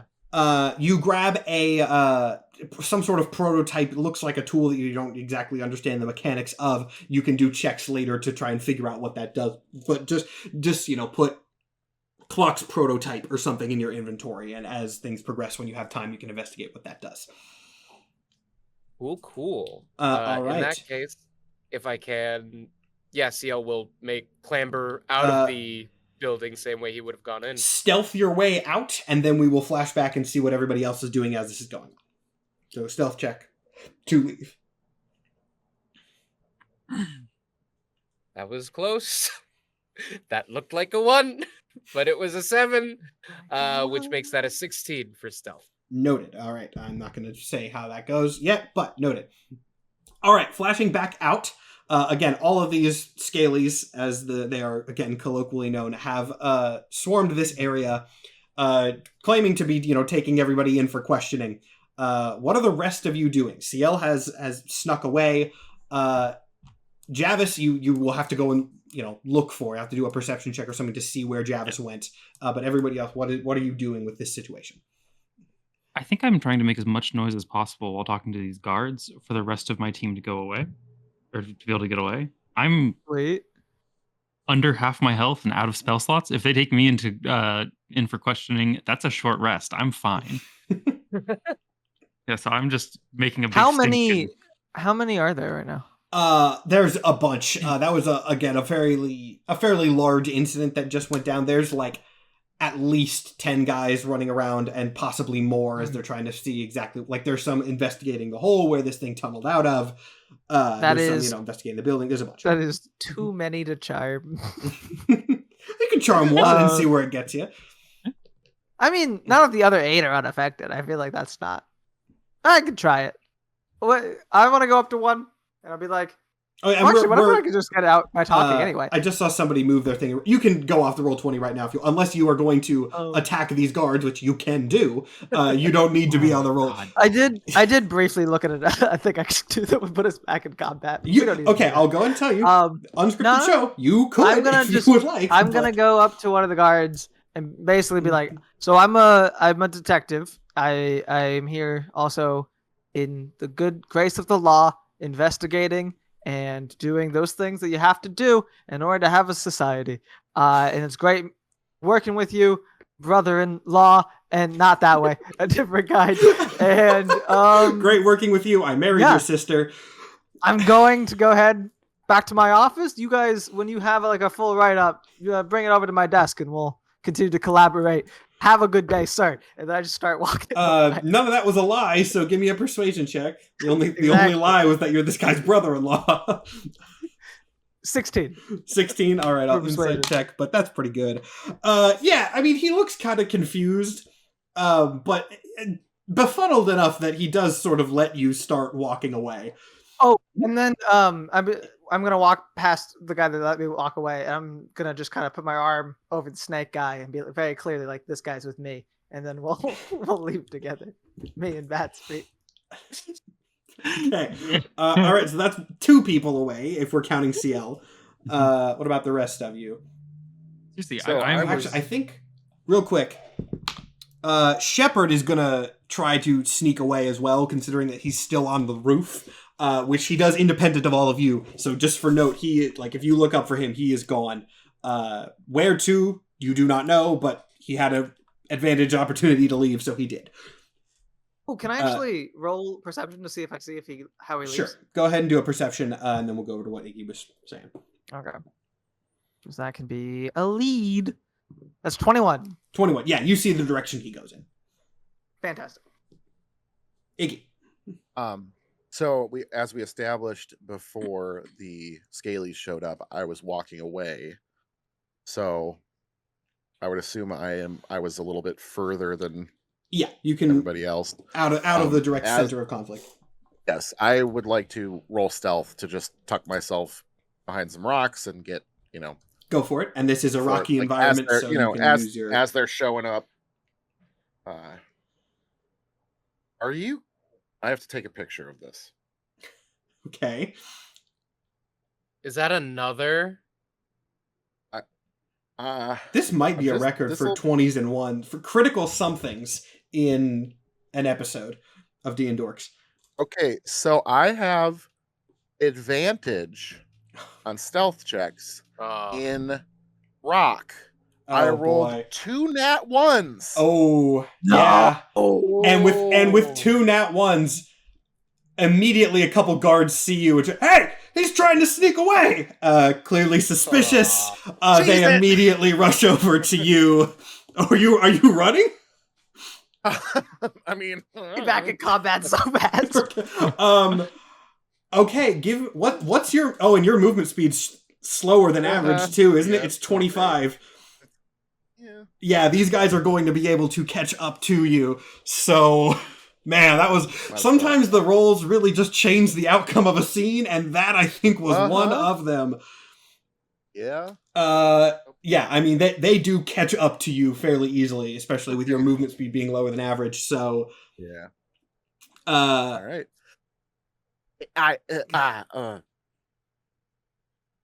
Just kidding. Yeah, just keeping you on your toes. Back this way. Just kidding. I ran because it seemed fun, unrelated to the fact cops showed up. Yeah. Just getting some calisthenics in, Okay, so CL has escaped. This is still going on while CL is rooting around in the lab. Hatchet has escaped.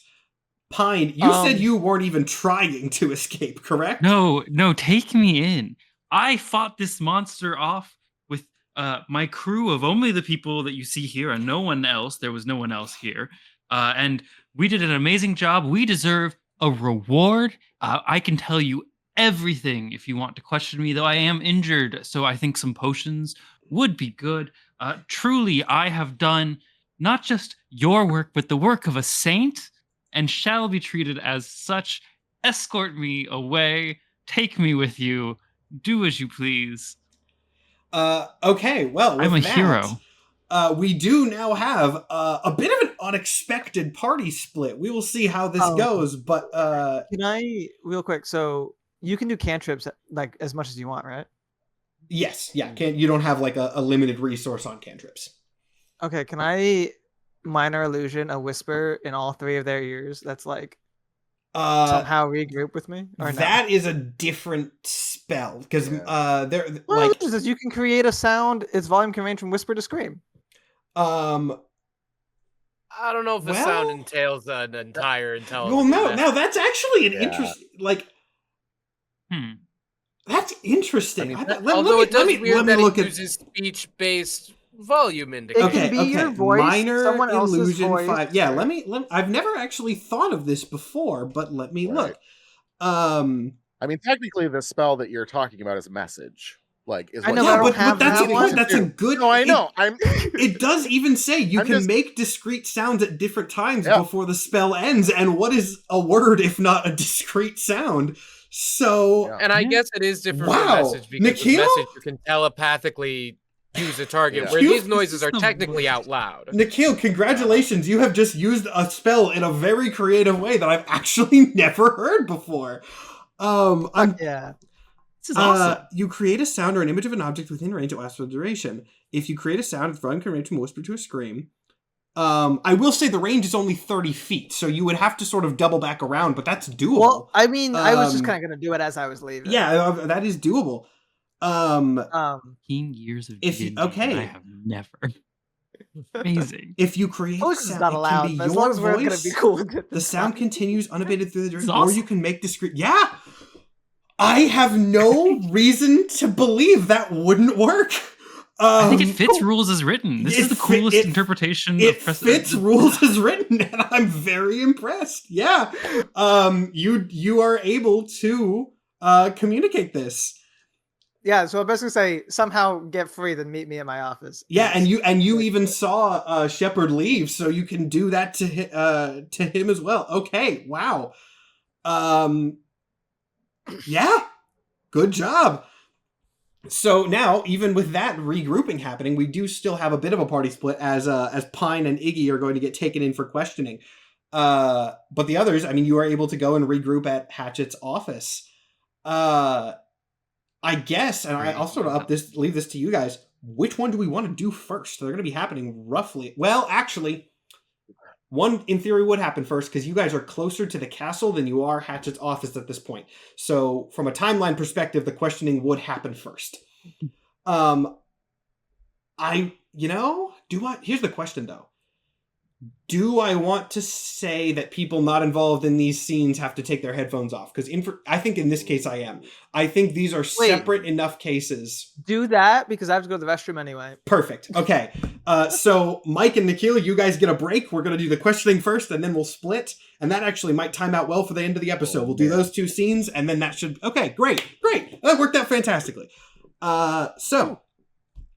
CL, just for note, you are able to sneak away when you are done, and then you can go and regroup with Hatchet when it's time. So, you two, the guards start taking you back to the relatively nearby castle. You can say anything to them or to each other, though it will be audible by the guards on the way if you would like, or we can just skip to you getting there. I think just the reassurances of, like, good job working together. You were awesome in combat. The way you took down that mining thing was so cool. I'm saying loudly enough for the guards to hear. Just cursing Ratch, like just muttering. I've forgotten about the whole battle. That's just that Ratch. We've got I actually just realized this is a different split too than we had last time. This is the other duo party dynamic. This worked out great narratively. These are the moments you love to see as a DM. So, after a bit of walking, you guys arrive at the castle. Now, this would probably, I would imagine, be both of your first times inside the castle. How excited you guys are for this is, again, up to you, to remind everybody in the audience especially. While technically the king is in charge of Spondylix, it is at this point largely a ceremonial title with the sort of cabinet and more powerful people in the populace influencing much of the actual decisions. However, from the perspective of the king and the king's institutions, like the royal guards, they are still very much in trouble. So as you go into the castle, this is kind of the aura that you get. It is less impressive and organized than you would expect. Everything official kind of seems to run out of different parts of this one large building. So you are taken to a sort of outlying section that seems to be the base of the royal guards, where you are put in, not even separate questioning rooms. I think you're put in the same one. That's sort of how limited they are at the moment. And you are left there for a bit while you're waiting for someone to come question you again if you would like to say anything. You are raising your hand. What's up? Yeah, so I have a question that I don't want to ask you, but I have to be honest. Go ahead. Do they take our stuff from us? That is a great question. Are they gonna bother taking your? Because We came in willingly and no, cooperated. you did come in willingly, and technically you are here again for questioning, not like you're not like in chains. So I'm gonna say Okay. not at the moment. No. Do they search us in any capacity? They are definitely like checking as you go into the interrogation room. They check to see if you have weapons and such. Okay. You did. Nah, I'll be nice. We'll say that they don't take your. They're not very good at their jobs. Okay. Well, I still have to ask you because this is Yes, this is, yeah, and I appreciate. I can't pass over this narratively. What do I have to do to make sure they don't find Gruston's badge on me? That is a good point, because that would be I will say that is not technically an illegal item that you have. It's not like that company is legitimate. But it is a different guy's badge on your person, which is a little bit strange. Give me a sleight of a hand check. I think is reasonable to keep it somewhere on your person where it will not get found in a cursory search.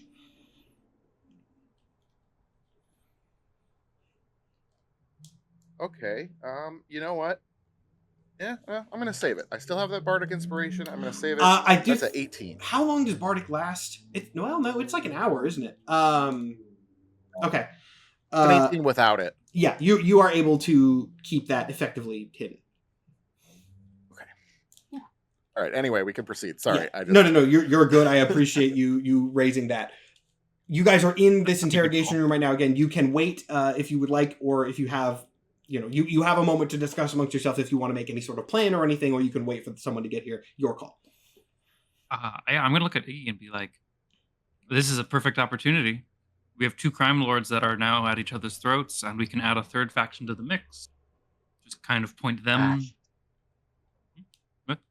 Yeah. I mean, more research. I'm not really the guy to make that happen, but I back you up as much as I can. Follow my lead. I got you covered. You're doing great. I am getting so much more attention from these mob bosses than I ever want. Man, this has been a week. No, it's actually just been like a day. But anyway, it's been like 2 days. Yeah. That was a pretty cool tentacle thing you had there. What? Oh, thank you. Yeah, I made a pact with a large lizard that I met a few miles below us. It's a whole thing. Lovely fellow. Hey, cool. I'll make sure you're okay. Or they get us out of here. We'll get out of here. I got you. You're gonna be okay. You're doing good. I know this is weird. I know this is terrible. I know you just lost somebody and then everything horrible is happening. But like, yeah, I'm not gonna abandon you. I got you. Okay. I appreciate that. I spent a lot of time with, not a lot of people in my court. You got one ally. I won't leave you out to dry. All right. After that surprisingly genuine and heartfelt conversation, a guard comes in, looks to be a more administrative person, not like actively someone who is armored, but like you can see there are armored guards outside when he opens the door. And in kind of an exasperated tone, he sits down at the table across and goes, "Hello, I'm going to be asking you a couple of questions about the incident that happened a couple streets over. We heard that there was a mining drone that went rogue. We've already heard from Dr. Clock's organization that it was a mechanical error and nothing of intent, but we're just going to be checking with you guys to make sure that everything's okay." So, takes out a scroll. From your perspective, can you describe the course of the incident? Of course. So this incident did not actually start with the mining drill showing up. You see, yesterday we learned that 5 people were dead, What? and there is a tunnel that has been blocked off because of a cave-in, but that is not the case. Dr. Clock sent a group of men down that tunnel to find something that he wants to use as a weapon. Those men have turned up dead, and now one of those men belonged to Elgum. This has been the cause of a gang war between the two of them. This crime triad that we have going on that is stable and forcing the crown out of power, which I think is a mistake, by the way, is starting to destabilize, and they are at each other's throats. Of course, Dr. Clock would say it was a mechanical error. Of course, he would say that it was an accident. But he sent that on purpose to kill Elgon's men. And if we hadn't been there, this would have been a bloodbath. Civilians dead just to get rid of a few gangsters. Make me a persuasion check. Okay, Would like I'm to use the so fallback good plan at if there's any persuasion. way I could do that. Look at this I'm just, earnest boy nodding next to and, me. I'm so Yeah. persuasive with it. Oh no. This is the best nat 20 I've ever had in my life. You're kidding me. The luck in this episode has been insane. Okay, so you give this whole very accurate It's all account I've of ever everything wanted. with I've left so much gusto and bravado. This guy, who was up until this point having the most boring day, is sitting there with rapt attention, just like actively and eagerly writing down every single thing that you say. It's probably the best speech that you've ever given in your life. And after a moment, he stands up when you're done, just kind of sits there for a second, goes, if you'll excuse me for a moment, I need to go, I'll be right back. And then he rushes out and quickly closes the door behind him to do who knows what. Did that go well? I can't tell if you believed me. I Put my hand put on up a for a high confront, but five. sometimes I'm so anxious. Oh, okay. Oh, I think you did good. okay. Oh, man. Whew. Yeah, after a couple minutes, this guy comes back, same, excited energy, again, still fully believing your story because of, wow. I love that the way we got into this situation was 2 advantage nat 1s Double and then a nat nat 20. ones. Those have combined to make Save. such Oh, a look. good outcome for everybody. This guard kind of quickly, he just, if you could just come with me, please. Of course. Yeah, 100%. I stand up and walk with him. All right, Iggy, are you going too? Yeah. Cool. Yeah. Also, he Have I starts. received any medical attention? I am still below half my health. I requested potions on entrance. Oh, yeah. He kind of pauses and then looks you up and down, and then sends for somebody to go get health potions just for the sake of ease. Just heal yourself back to full. I don't think you're going to be getting into combat for the rest of this episode. You're in the castle. They have medical stuff. They can bring you some potions. Iggy, if you have damage on you still, you can do the same. Cool. That happens and those potions get delivered as you're walking. This guy does not tell you where you are going, but you do realize you are going kind of towards the center of the castle. And after a moment, we may have girl bossed too hard. it does kind of look like you're being taken into the throne room. Oh boy. Matt, so I know, police bureaucracy and stuff doesn't necessarily move at lightning speed. No. Would you say we had enough time for a short rest? What is it? What is the time on a short rest? I actually don't know. I think it's an hour. I think a long rest is 8 hours. I'll say sure. Again, that is being nice, but you're not, unless you decide to have a combat in the throne room. I do not think you're going to have a fight at the rest of this. So No, it's not. It's for other. Yeah. It's for other things. I will allow that to happen. So you get to the door of the throne room, and the guy who was interrogating you kind of takes out another scroll from a guy who's standing there, and goes, "Well, you're very fortunate, as it seems like there is an open slot today in the king's very busy schedule. Notably, there is no one else around. And that paper that he's holding does seem to be mostly empty. And that story seems like it was of high importance, and so I'm sure you will be honored, of course, to just go ahead and give that same information directly to King Albinius himself. Of course, yes. I am so prepared to meet with the king in this very moment. Sort of just brushes herself off for a moment, stands up straight.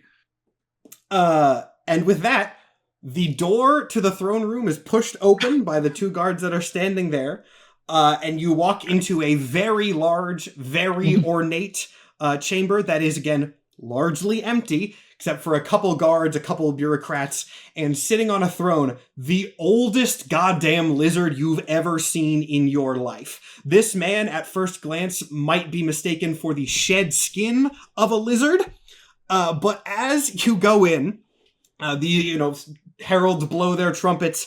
He kind of slowly stands up, tries to strike a dramatic, imposing stance, which does not work, and announce as loudly as he possibly can. He goes, "Hello! I am, of course, the great King Megaronid."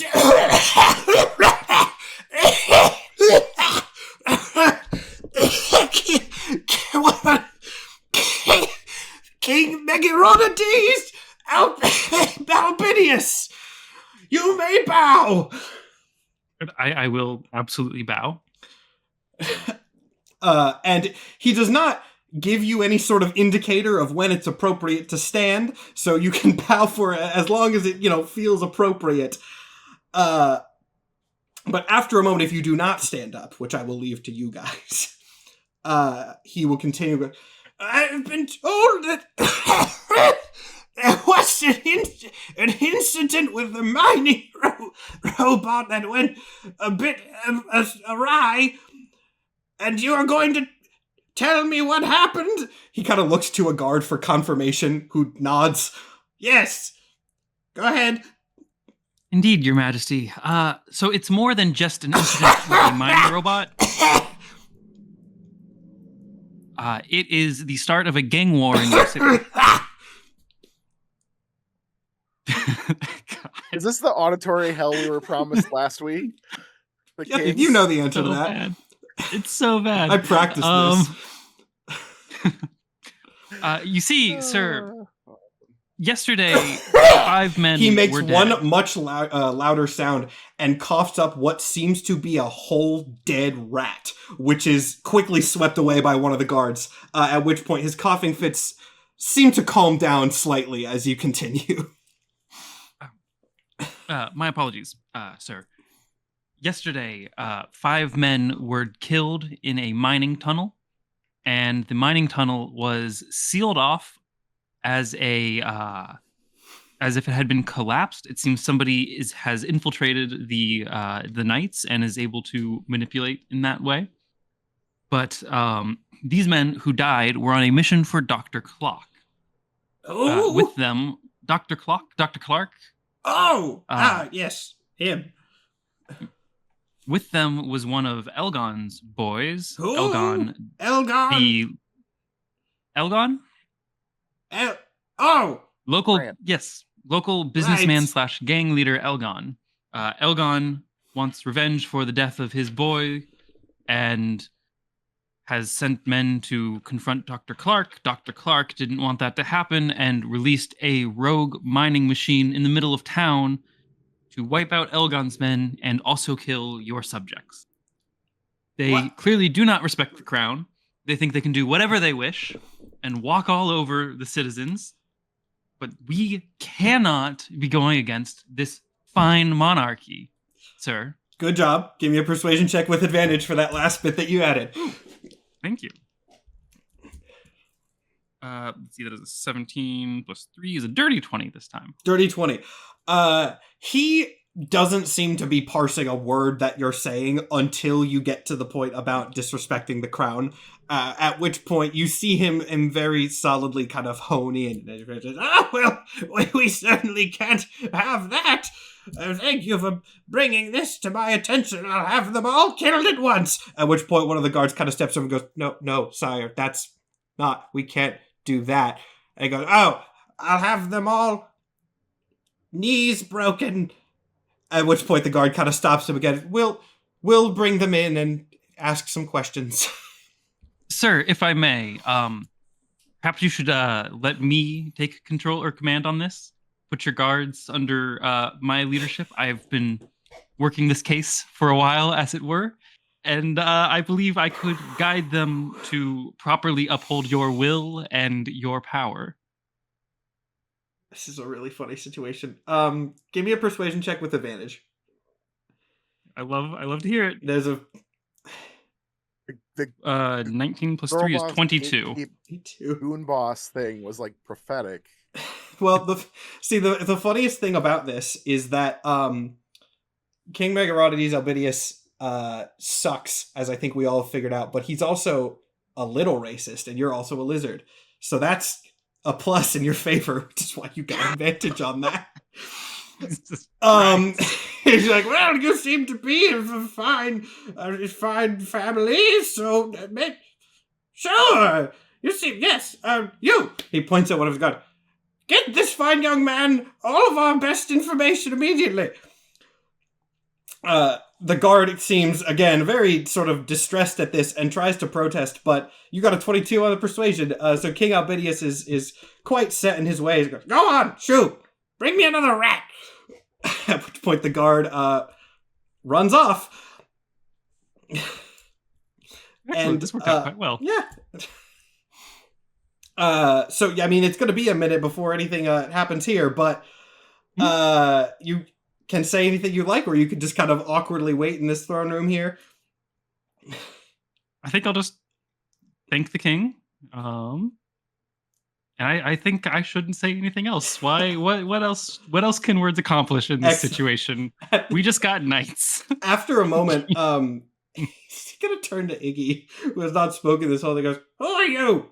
I'm still bowing. I'm still bowing. he still asks. I'm just humble.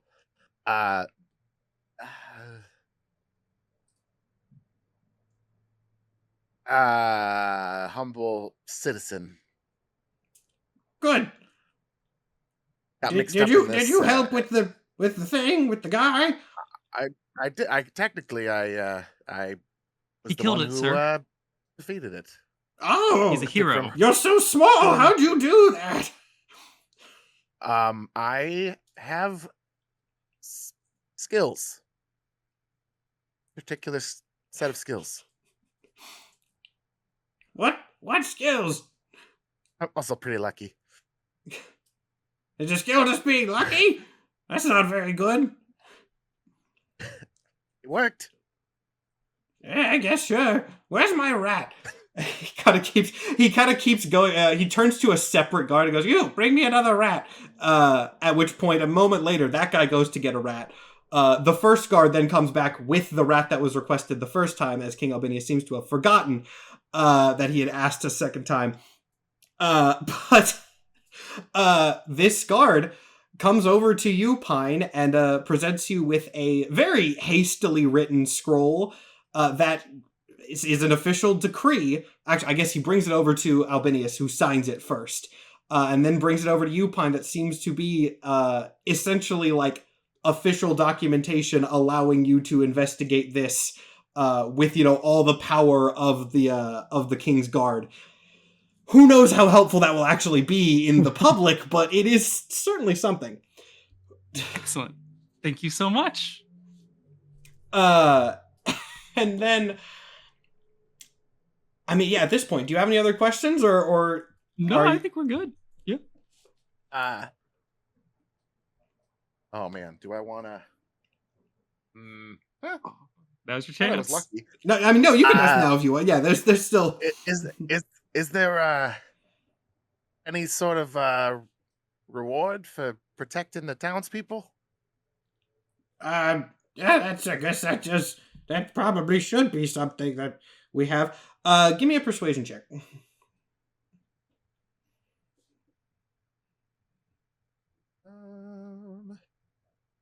My highest thing. I'm going to use my bardic inspiration. Okay. That gives me 15 total. 15 total. All right. In this case, Yes. we'll see. I could actually, I could take an opportunity to do something interesting here. Oh, and you know what? I will. Off that roll, I will. Albinius kind of shrugs and he goes like, yeah, I guess, sure, you could have something. Guard. He turns to his left. There's no guard there because he sent him for a rat. He turns back to his right, to the other guard that has now returned. Get the little boy something from the vault from one of the things that guy brought a couple of weeks ago. Those are pretty cool. The guard again looks kind of like he leans and goes, "Sire, are you sure those aren't something that we're supposed to?" At which point Albinius kind of waves him off as he tends to do, and the guard leaves for another moment. Again, now you've bought yourself another say if you want to ask anything, or you could just awkwardly wait once again. I will not put you through another conversation with Albinius if nobody wants to. He eats his second rat. A moment later, the second guard comes back, still looking very kind of apprehensive about this thing, with a small metal box, and just kind of presents it to you. As you take it, he kind of like holds onto it for a second and gives you a glare, just kind of like, you're not even really sure what it's indicating, but like he doesn't seem like he's super willing to give this up, and then he just kind of slowly takes it back, very not pleased with what is happening exactly. But he does give you the box. Inside the box is a small black rectangle. Oh, interesting. Okay. I will, for now, close the box and put it in my, in my coat. All right. I can investigate that later. Okay. And with that, your interaction with Albinius is done, as I'm sure everyone in chat will be very happy to hear. And you are free to go with some level of official power having been granted to you. Dang. That's insane. This worked out perfectly. That worked out amazing. I thought maybe you were giving us one of the vials, but I was like, "There's no way." Like, it's not going to be that simple for the vials. No, I know. I was like, "What? No." Another magic item. Especially my phone's at 1% battery. Yeah, awesome. I'm excited. And we will see what that is in a bit. Yeah. Yes. I'm gonna text our group chat. Actually, wait, are they watching? I don't know if they're watching the screens. Yeah. We'll see if we can summon them back. I said to drop it in the chat of. Yeah, we can put it in the Discord chat as well. I just figured it'd be faster if they were watching, but I can't really tell. I'll add them. We are back. Hey, it worked. Oh, it did. Okay. Yeah, there we go. Nice. Now, that interaction is done. You guys were saved from the auditory hell character. Congratulations. I saw in the chat. It was very interesting to watch that purely through body language and chat reactions. The chat was hilarious.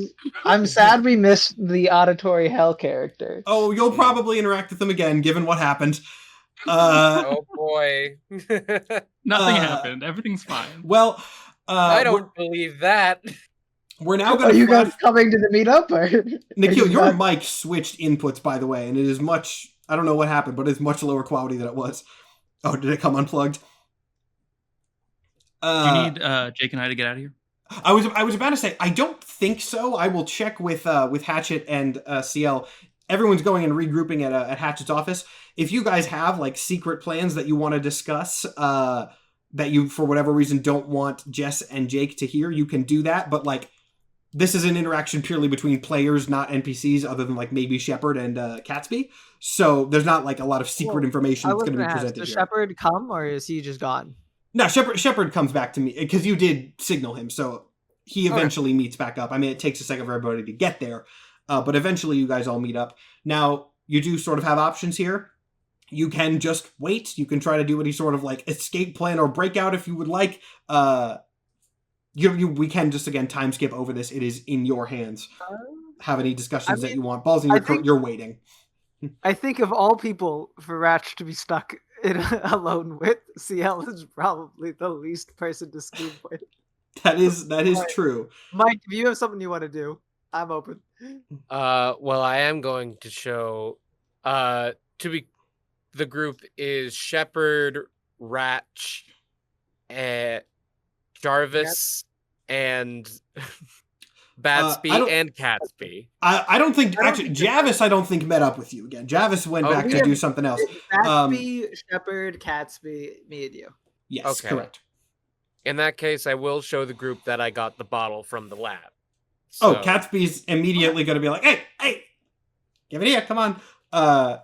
Shepherd's going to be apprehensive about that, but you're the one that has it. So if you want to open it and sploosh it on Catsby so we can reabsorb it, that's your call.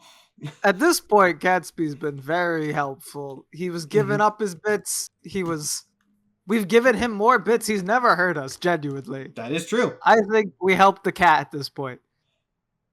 In a moment, there are other matters we can discuss, and frankly, I'm wary about going with everything you say. After all, you've clearly been withholding information, such as the fact you can modify weapons. When did that come to light? I can do a lot of stuff. There's a couple things that I can do with stuff like that. It's a lot of things. Is that withholding, or is it just didn't come up? Yeah, it never came up. See, I liked what the Minotaur's saying. I got you, Cat. If you could take the initiative to be a little bit more forthcoming so that we may strategize around your apparently many abilities, I think that would help us. Well, I mean, the plan you guys have been a bit... Every time I say that I'm some sort of weapon, every time it comes up that I might be dangerous, well, you guys get a little bit antsy. So forgive me for not bringing it up whenever, I bring it up in emergency situations only, which, since this idiot couldn't hit a single one of his shots, Shepherd kind of looks at it and goes, "Look, I'm not used to the light, and I got there's a lot of stuff up there on the surface that you guys aren't used to down here, so just trust me on that." You don't talk. You are a gross disappointment, sir. We're discussing with the cat now. He was helpful. Catsby smiles at that, of course, and goes, "Yes, see? I've been telling you, I'm the one who's... we didn't trust this guy from the beginning, but since he had a cool sniper gun, you guys were all over him the second he shot that drone, and now..." So are you going to give me the thing? In a moment. On the topic of potentially dangerous things, and I'm going to pull out the mystery tool that'll help us later that I got from the lab. Yes. I mean, if you want to investigate it, now's the time you can give an Arcana check on it. Yeah, I would like to investigate it. Go ahead and give me an Arcana check. Can I do one too, if he's showing it off? Yeah, everyone can do it. Everyone who, well, I mean, really the only people who would, other than Shepherd, who's not incredibly helpful right now, though, I guess. Oh, damn, someone just raided with 45 people. Yo! What's up, Cinderblock Sally?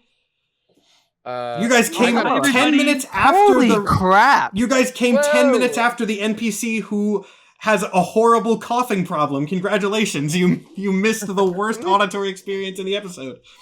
Good job. Also, 12 minutes before the end. Hey, I'll take this moment to plug. Hey, everybody from the Raiders, this is D&Dorks.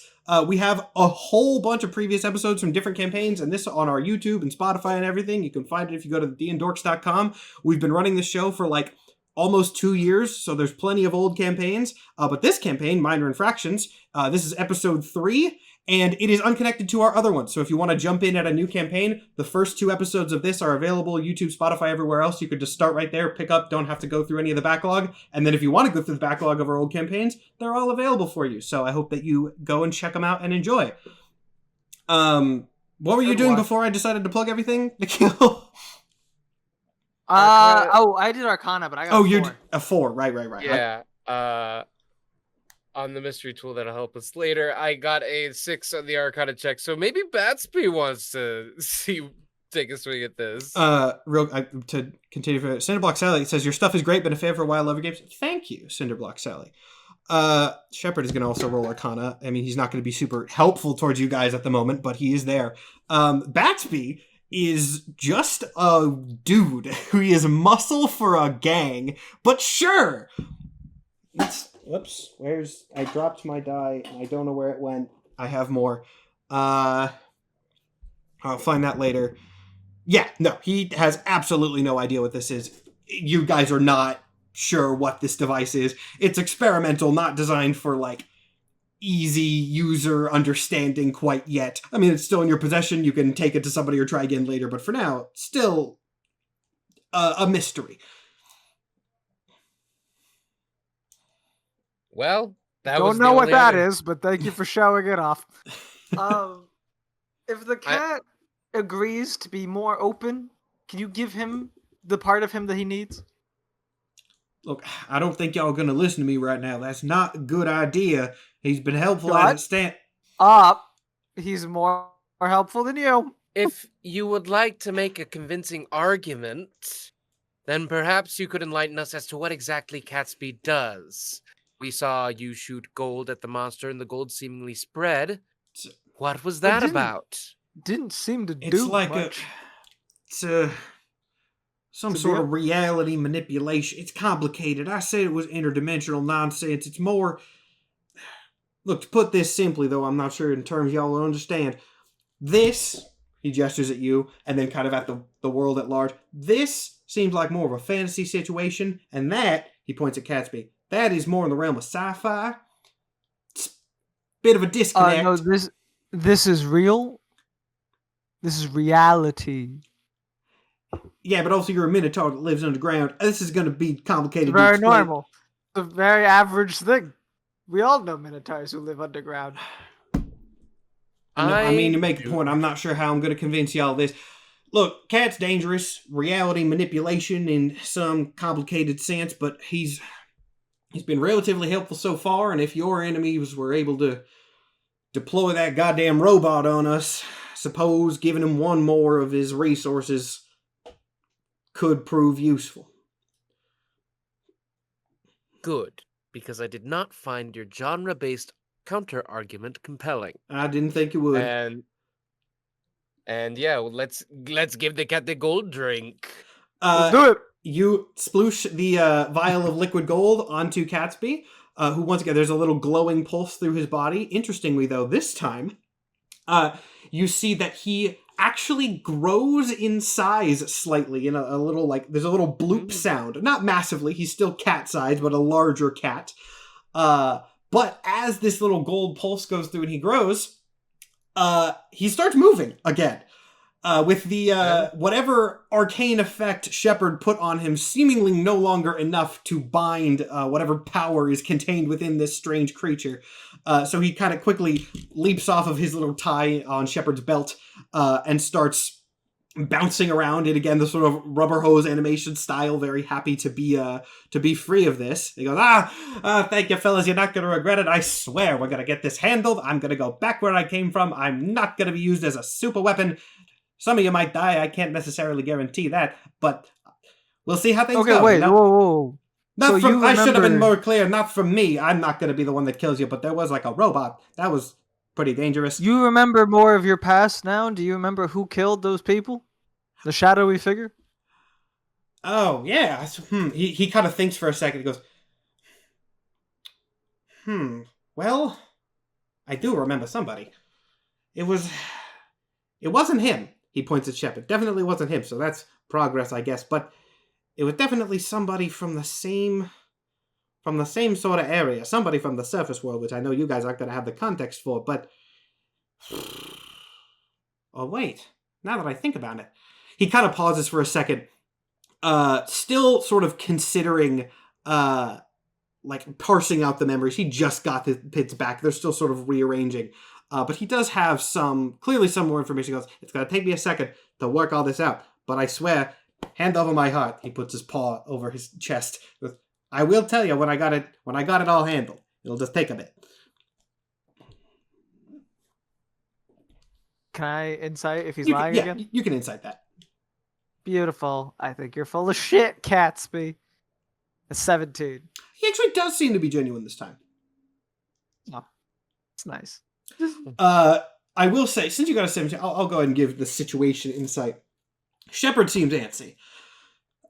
This is not surprising considering that his prisoner is now hopping around, but he does not seem particularly pleased that Catsby is free. He looks like he's ready to reach for his gun at any moment, but has not yet. Well, if he did, we would be in no danger, so... I mean, fair enough. At this point, if you guys want to have any other quick conversations, you can, or we can go ahead and time skip to the return of Iggy and Pine. I'm good to return. Maybe this will be a superfluous conversation, but that does make me think. CL would want to ask. You do seem antsy about this, Shepard. Tell me, what exactly is... That's what I was thinking. What exactly is Narthex's plan once they have Catsby? Clearly this is dangerous. Do you have any kind of containment? Give me a persuasion check to see if he's going to give that information. I got a nat 1, which is fair. He just He asked. just fucking death glares you and doesn't say shit. Like, he's not in a good mood right now. I was just like, see, what is your race again? You're a goblin? I'm a high elf. You're a high elf. I just know you look creepy. He's just This a creepy high elf. just like gross looking high elf. this high elf creepy ass man is just like, so what are you gonna do with him? It's like, surprisingly, that got no results. Who would have thought? Yeah, the wizard cowboy sniper is not phased by this. I guess you could have technically done an intimidation check on that as well, but regardless, it was a nat 1, so I don't think it was going to get anywhere. And with that, the atmosphere, I think, is a little bit tense, though Catsby's happiness kind of diffuses a lot of that. A bit of time later, there's a knock on the door, and that is, of course, the return of Iggy and Pine. Hey! I was wondering when you guys were gonna show up. Sorry, it took us a little while to get out of that. You know how it is when you get brought in for questioning by the knights, and you're in the castle, you meet the king gives you control of all the knights, and we now have a lot of resources at our disposal. And I will take out the official decree that I received. Wait a fucking moment! There was a, for anyone who joined the audience from that raid after the fact, we had them take off their headphones for a scene that they were doing. Some things happened during that scene. Wait, is the king the auditory annoying one? Yeah. Yes. That's fun. Yeah. Okay. You control the Scalies? I do, now. No. Do you see see this the official decree? Iggy? Yeah. No. You ain't lying. Pine, my dear friend. Yes. Do you think you could get me a license For for this? I just gestured to my office. for It really Like it a clears detective up, license. yes, Like it a would rogue, like it would clear up a lot of issues with the Scalies that I usually have. So if we could just get this on the books, that would I'm told I have the full resources of the king and the knights at my disposal. I'm pretty sure I can just ask them to give you a license to expedite our... Beautiful. Okay, Great. before we go through any sweeping abuses of power, can we slow down and explain how you went Says from the being career arrested criminal. to controlling the police? I told the king that 5 men are dead. 5 men? That's what it took to take control of the police? The king's a I little also racist. told Jill him- incredulously looks at Iggy for confirmation. Is he aware that murder is semi-common in this city? Apparently he wasn't. I also told him that there were people in this city who did not respect his authority. Oh, that's very true. That's accurate. Yeah.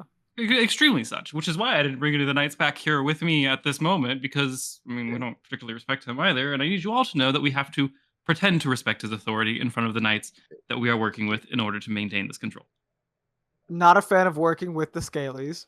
Big are working props for for not us. bringing them here. Yeah, I like that part more. So to say it like that. The Scalies work beneath us. This is the greatest news I've ever received in my life. Where do we go from here? We're in charge.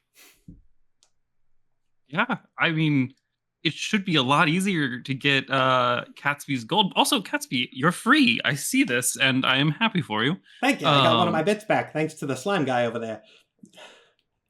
Nice. And we should be able to get the rest Catsby- of your bits fairly easily as well. Yeah, literally, who can stop us except for the organized crime that stops the cops all the time? And Other what than a that, great, we're what a, fucking great. what a great moment for there to be a knock on the door. Of course there is. Going to I guess create I'll a go. fight. I'll go answer the CL door. No, it's that's my office. It's your office, and that's also the funniest thing to possibly happen. So, Hatchet, you open the Yeah. door and are immediately met with a strikingly beautiful androgynous figure with a very fake smile plastered across their face, dressed fancier than anyone you have ever seen in Spondylix before. And without waiting for you to say anything or, react to this at all, this figure kind of just like slips inside right past you with no effort whatsoever, and then turns to the group and says, "Oh, I'm so sorry for intruding like this, truly I am, but I've under the understanding that some of you had a meeting with the king today, and it's a whole thing. There's lots of power dynamics, complicated things. Obviously, we're in a very tense situation in Spondylix right now. Lots of stuff going on all across the board, and I do think we need to have a discussion on a few levels about a few important matters. For anyone who doesn't know, my name is Valentine. Intrigued to meet you all. And I think with that, at 4 hours exactly, that is going to be the end of episode 3. I'm gonna attack Valentine. Well, we can do that at the Sorry. beginning of Sounds like an idea. episode 4, Start of can next we? episode. We That's can just do gonna- that he's at the devil. beginning of episode 4. He's the devil. He walked into my house. That's y'all been prepared for how we're starting episode 4. Episode 4. They walked in. Yes, they them Hey, pronouns goddamn, for yes, Valentine. they- I haven't been a character yet, so you're forgiven for forgetting since they haven't showed up until now. But yes, with the beginning of episode 4 is going to start in a very interesting way, as I know one person is going guns blazing. Let's see if anyone can stop him from doing that. But that is not going to be for, I will go ahead and remind everybody, 2 weeks. I am out of town next Friday, and so we are going to be taking a break week. The show will resume, I believe, March 8th. Same time, same place. This episode will be uploaded just like usual. I also will go ahead, probably not this week because I'm getting ready for my trip, but at some point over the course of the campaign, I will upload my stats for the boss from today. If anyone wants to use that in their campaign, there's some other cool abilities, the details of which didn't get to be seen, so you guys will be able to use that if you would like. With that, does anyone have any things that they want to say, to plug, etc.? I know, Jake, you have a thing that you can say again. But I'll toss that over to you guys. Once again, Nikhil Clayton on TikTok, Instagram, and YouTube. Please follow the latter two. I need more. Thank you. Follow Nikhil's Instagram. He's sad that people haven't followed his Instagram. I keep getting laughed at, and I can't continue. Who laughs You at post you? your reels Who on your laughs at you Instagram? for... No, because I'll go places, and like Instagram's like the only metric of influencer that like matters. And so often I will be like, I'm Nikhil, like, blah blah blah blah, and someone will like look me up, and then they'll just like side eye me, and they'll be like, okay. Actually, You yeah, have 5,000 everyone please follow followers? Nikhil's Instagram. That sounds awful. Do you post Yeah. your TikToks on Instagram, on Reels? No, they're too long. I don't make short Oh, content. You make, yeah, that's right. You like put effort into your content. What's that like? I wouldn't know. I put effort into this show sometimes, and that's pretty much it. Jake, if you want to do your plug. Yeah, if you just showed up to this stream and you don't know who I am, maybe you do. I make a show called Roll for Sandwich, where I roll D&D dice to make a random sandwich for lunch every day. And literally, if you just Google Roll for Sandwich, you'll find me. I have good SEO in that way, which is nice. But I'm also doing some appearances in the next month or so here in Indianapolis, Chicago, and Milwaukee. So keep an eye on rollforsandwich.com if you are interested in any of that. Excellent. Anyone else have Love it. anything they want to go over? Or can we I'm wrap just gonna things throw out up? there too, since there's a lot of new people in here. Hi, I'm Jess, Pirate Princess Jess on TikTok, Pirate Princess Jessica on Instagram. Come check me out. I do TTRPG content. I talk about pinball a lot. I talk about Godzilla a lot. I talk about arcade stuff a lot. And literally Sonic. whatever's on my mind. Yeah, and Sonic the Hedgehog more than a 30-year-old should. And she made poop-scented perfume. Yeah, and I did And- recently. Oh, I What love so the happened? poop-scented perfume. That was so good. I'm so Wait, is excited that video to out? be here this week. I need to Just go the see... one where I talked about it. Yeah, Just I the need to go preview. and actually The watch that perfume video. I itself. remember you telling me about it. I haven't watched the video yet. I'll leave the The details a scented mystery so perfume- people go to your page and actually watch it on something that benefits you, but I will confirm to anyone curious that the story is wild and hilarious, so you should go watch that video. It'll be here this week, and I will do an unboxing, and I will spray it on Excellent. myself to see if it actually smells like poop. No, why? No. Oh, amazing. People don't want to see me spray it on like a scent strip. They want to see me spray it on myself. I would not wish doing that. On a I would person. like to see you spray it on yourself, to be fully honest. See? So That's- I'm not going to That comment on is- this one. I'm going to remain blissfully neutral. Also, for the new people, I'll plug. I'm Mike Funny Boy on TikTok and YouTube. I make content there. I promise. Mood. Don't look at my last upload date. Mood. And I mean, since everybody else is doing it, I also have TikTok. I have 2 accounts that I post on. I have at Sir Superhero and at Sir Supervillain. Sir Superhero does Marvel stuff. Villain does kind of whatever I feel like. It's a lot of tokusatsu stuff right now, and then like a manga experiment thing that I'm doing. But you should go follow all of our TikToks and Instagrams and such, especially Nikhil's Instagram. Again, please. the next episode is not going to be next Friday. There will not be an episode next Friday. It is going to be March 8th. So we hope to see you all then for episode 4 of Minor Infractions. But for now, thank you all so much for being here. I hope you enjoyed, and we will see you in 2 weeks.